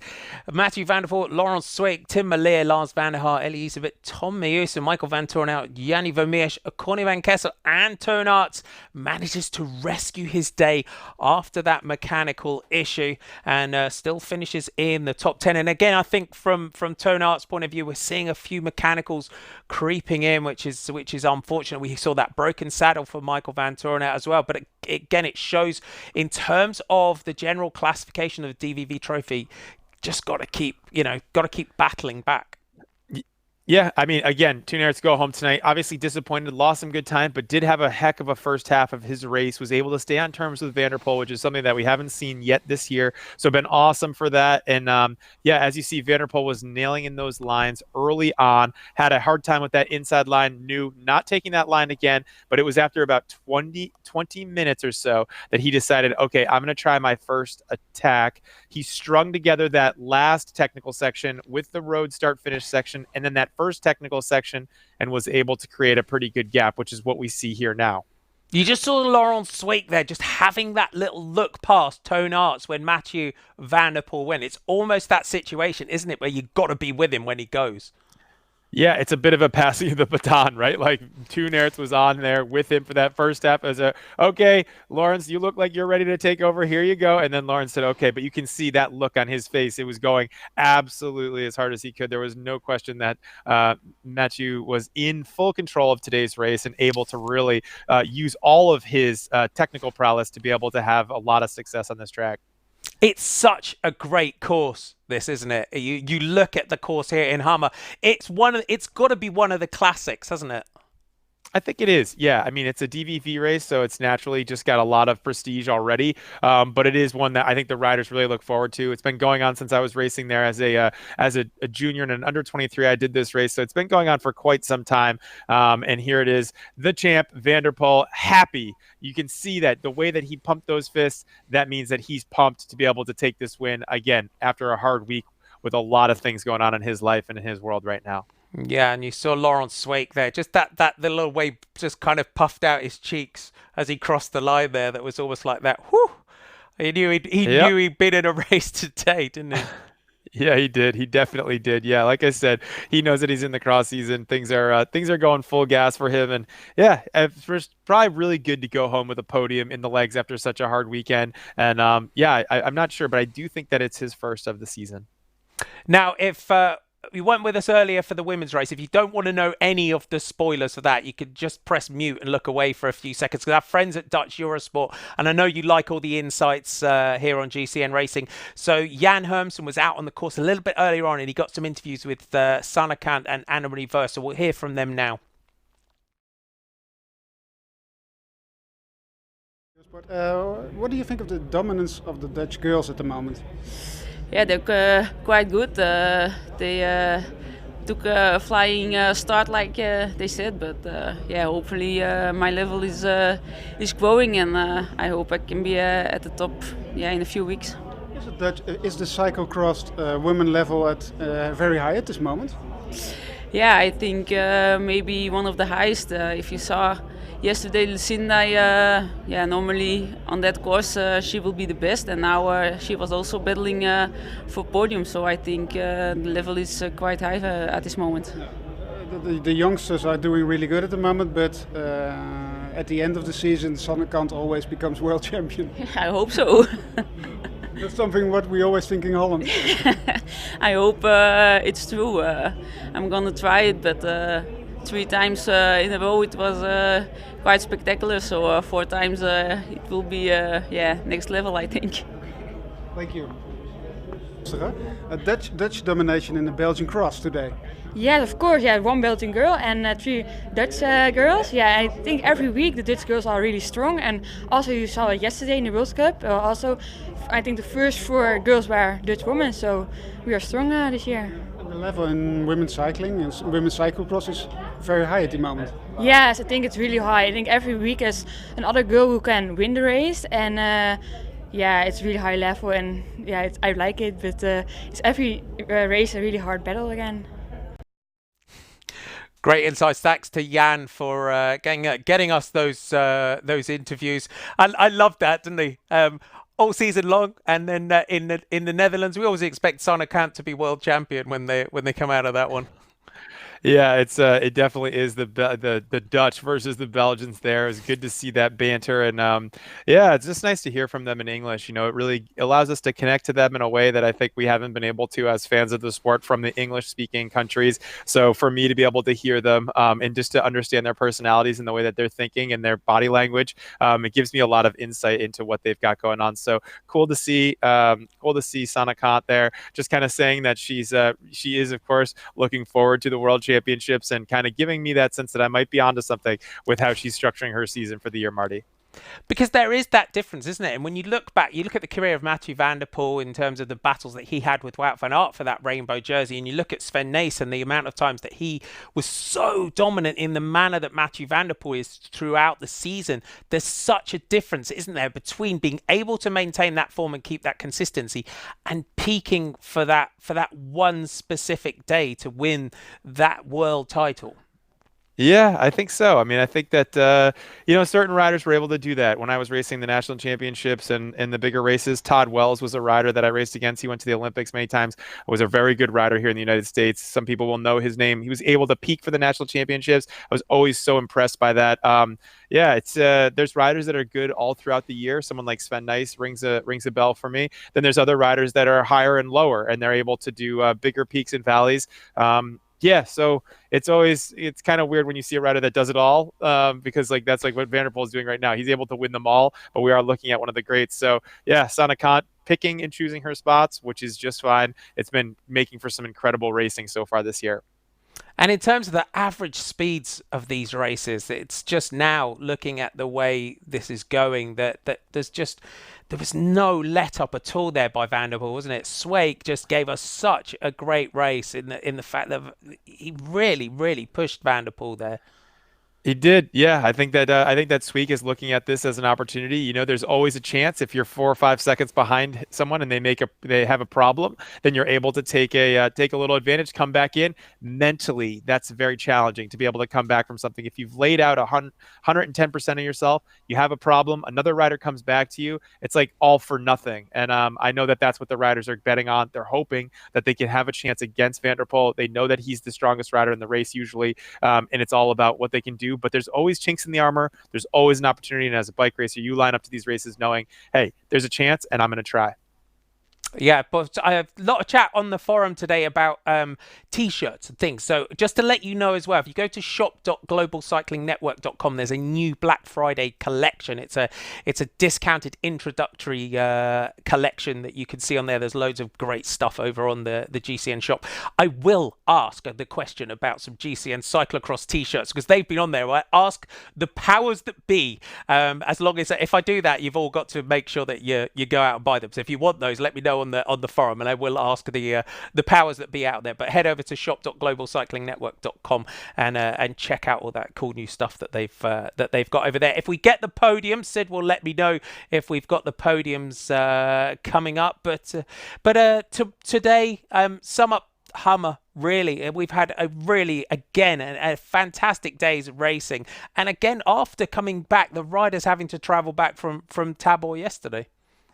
Yeah, I mean, I think that overall the races, the DVV, it's an important race. This is what I think is going to be interesting to see moving forward with the World Cups and then the series races on the next day. If the UCI is able to take on that 16 race series that they're proposing, they had a lot of meetings about it yesterday in Tabor. I know that Katarina Nash and Simon Zahner, who are some of the elected officials by the athletes that are talking to the UCI about this, had a lot of feedback from them, from the athletes, to be able to kind of start to shape what next year's calendar will look like.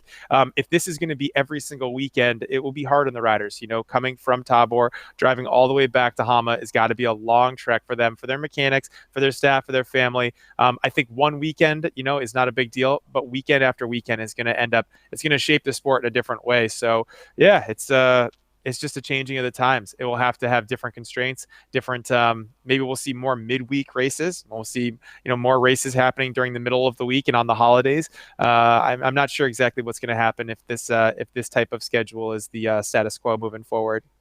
Yeah, no, I'm not sure on that one as well. I think it's going to run. I think a lot more communication is needed on that one before we get to that point. Because again, we've had this weekend, you look around, you had the EKZ series over in Switzerland and those sort of races as well. And those are the ones, again, they're also going to struggle a little bit. Before we go, I just want to talk yesterday because there's what we didn't get to yesterday was the under-23 men's results in the World Cup, because it kind of came in just as I kind of came on air. I didn't get the result. We've been talking about him on the podcast quite a lot, but yesterday, and you sent me a message and I couldn't quite work out what it was, but yesterday we had a great in the World Cup, a win for Thomas Main, and I know you're a big fan of him.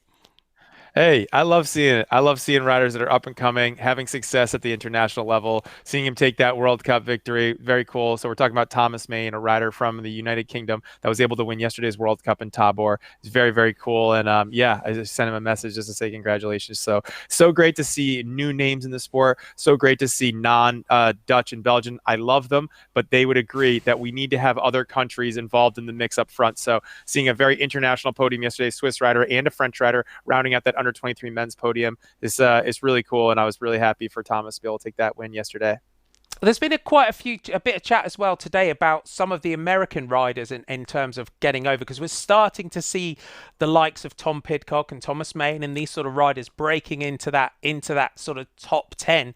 The especially on the men's side, we see Katie Keogh and Katie Compton in the women's races, and we've also got this big group of young American riders that have come in. But can you see that next generation of riders from your own country coming in and starting to break this top 10? Have they got to kind of take that plunge like you did and Jonathan Page to come over here and kind of base themselves for the whole winter? Yeah, I think so. I mean, I think we're seeing Jesse Anthony, I was saying before in the women's race, he brought over a group of riders from the USA Cycling Mud Fund to be able to compete here for the next couple of weeks. So, yeah, so it's I think that there has been an increased, as we lead to the World Championships that are going to happen down in Arkansas in a couple of years. That's been a big push for USA Cycling for the idea that they're going to start to use their development program to really start to bring riders over to Belgium, get them comfortable. As we see, looks like Greg Van Avermaet is going to be one of the presenters, Marty. Getting another picture coming in. He's going to be doing the podium presentation for us today. But anyway, I do think that there's a lot of new blood coming into the sport. From what I can see from the North American side, it's very exciting times for the growth of the sport and for the internationalization of it. Yeah, Greg Van Avermaet's from Hamme. This is his local cross. I think it's actually the Greg Van Avermaet cross. So he is a local man. That is so cool. Yeah, the Olympic champ Greg Van Avermaet is really is excited to be there today. So Tim Mallet, podium for him today. The fans at the side. So great. A lot of people will be pleased to see Tim Mallet on the podium. The Belgian national road race champion makes the podium today. It definitely was a course that really suited his power. Definitely, yeah, I'm sure. I wonder if Van Avermaet and Merrill I wonder if Van Avermaet's eyeing him up like, man, I probably should be, maybe we should just get in a fist fight, you know what I mean? Just take him out right now so I have a chance at the tricolor for the road season next year. He might see an opportunity, but all jokes aside, I'm sure it's very cool for Greg to be able to come out and not have to pin up a number and race. He just finished up his season, so he's taking a well-deserved break. Laurens Sweeck, great race again from the Power 1000 bingo rider. Second today, really pushed Mathieu van der Poel all the way today. And you can see that you get a keg of beer on the podium. It wouldn't be Belgium without beer. Here he is, the rainbow jersey, the world champion. Another victory, 2 days, 2 victories here this weekend. Yesterday in Tabor in the World Cup. Today it gives a handshake to everyone on the podium. You've got to make sure you get round everyone, haven't you? Always a gentleman, making sure that he says hello to everybody, taking time for people. I think that shows where he's at. Even though he is the world champion, he's only one man. He's doing everything that he can. As of course, properly in Belgium, they bring out a big thing, a huge keg of beer. So that'll be interesting to see where that ends up. I can't imagine that that's going to be getting drank anytime soon by Van der Poel, but potentially the fans, the Mathieu van der Poel and David van der Poel fan club might have their way with that keg of beer. Maybe they store them. Maybe they keep them in the garage and then just have them at the end of the season. You could have just a massive blowout at the end of the year with a whole bunch of kegs. There you have it. So the Flandriencross, there is your winner, Mathieu van der Poel, Laurens Sweeck, and Tim Mallet. I will check with Sid if we've got the general classification in the DVV Trofee. Let's have a look at that if we can, because it looks like Ellie Isabit is still in the lead. There you have it. So Michael Van Toren out at 149, Lars Van Hart 223, Meusen, Mallet, Van der Poel now at 350, Corny Van Kessel, Tom Pidcock drops to 8th, 426, Laurens Sweeck now 9th at 440, and Jens Adams is at 454. So that's really good, Jeremy, isn't it? Just to show the general classification and how the timings work. And you can see Van der Poel already after that today, already well up there in 6th. Yeah, so probably a blessing and a curse because they're going to, Van der Poel is going to want to win a lot of these races solo. He's going to do everything that he can to try to win these races solo and to take as much time as he can until he's back in the mix. So there's not going to be a lot of waiting around. As you saw today, only 20 minutes in, Van der Poel trying to make that first acceleration and get rid of the riders and really try to take as much time out of this race. This race for him is going to be all about gaining as much time per race as possible. He's already got, of that 5-minute deficit, he's already got quite a bit of time back. Okay, we will leave it there. Thank you, Jeremy, as always, for his great insight. Thanks for all your chat as well over on our forum. Remember, give us a thumbs up, like, also subscribe to GCN Racing. We've got some more great live racing coming up very soon. Jeremy and I will bid you farewell. We'll see you soon.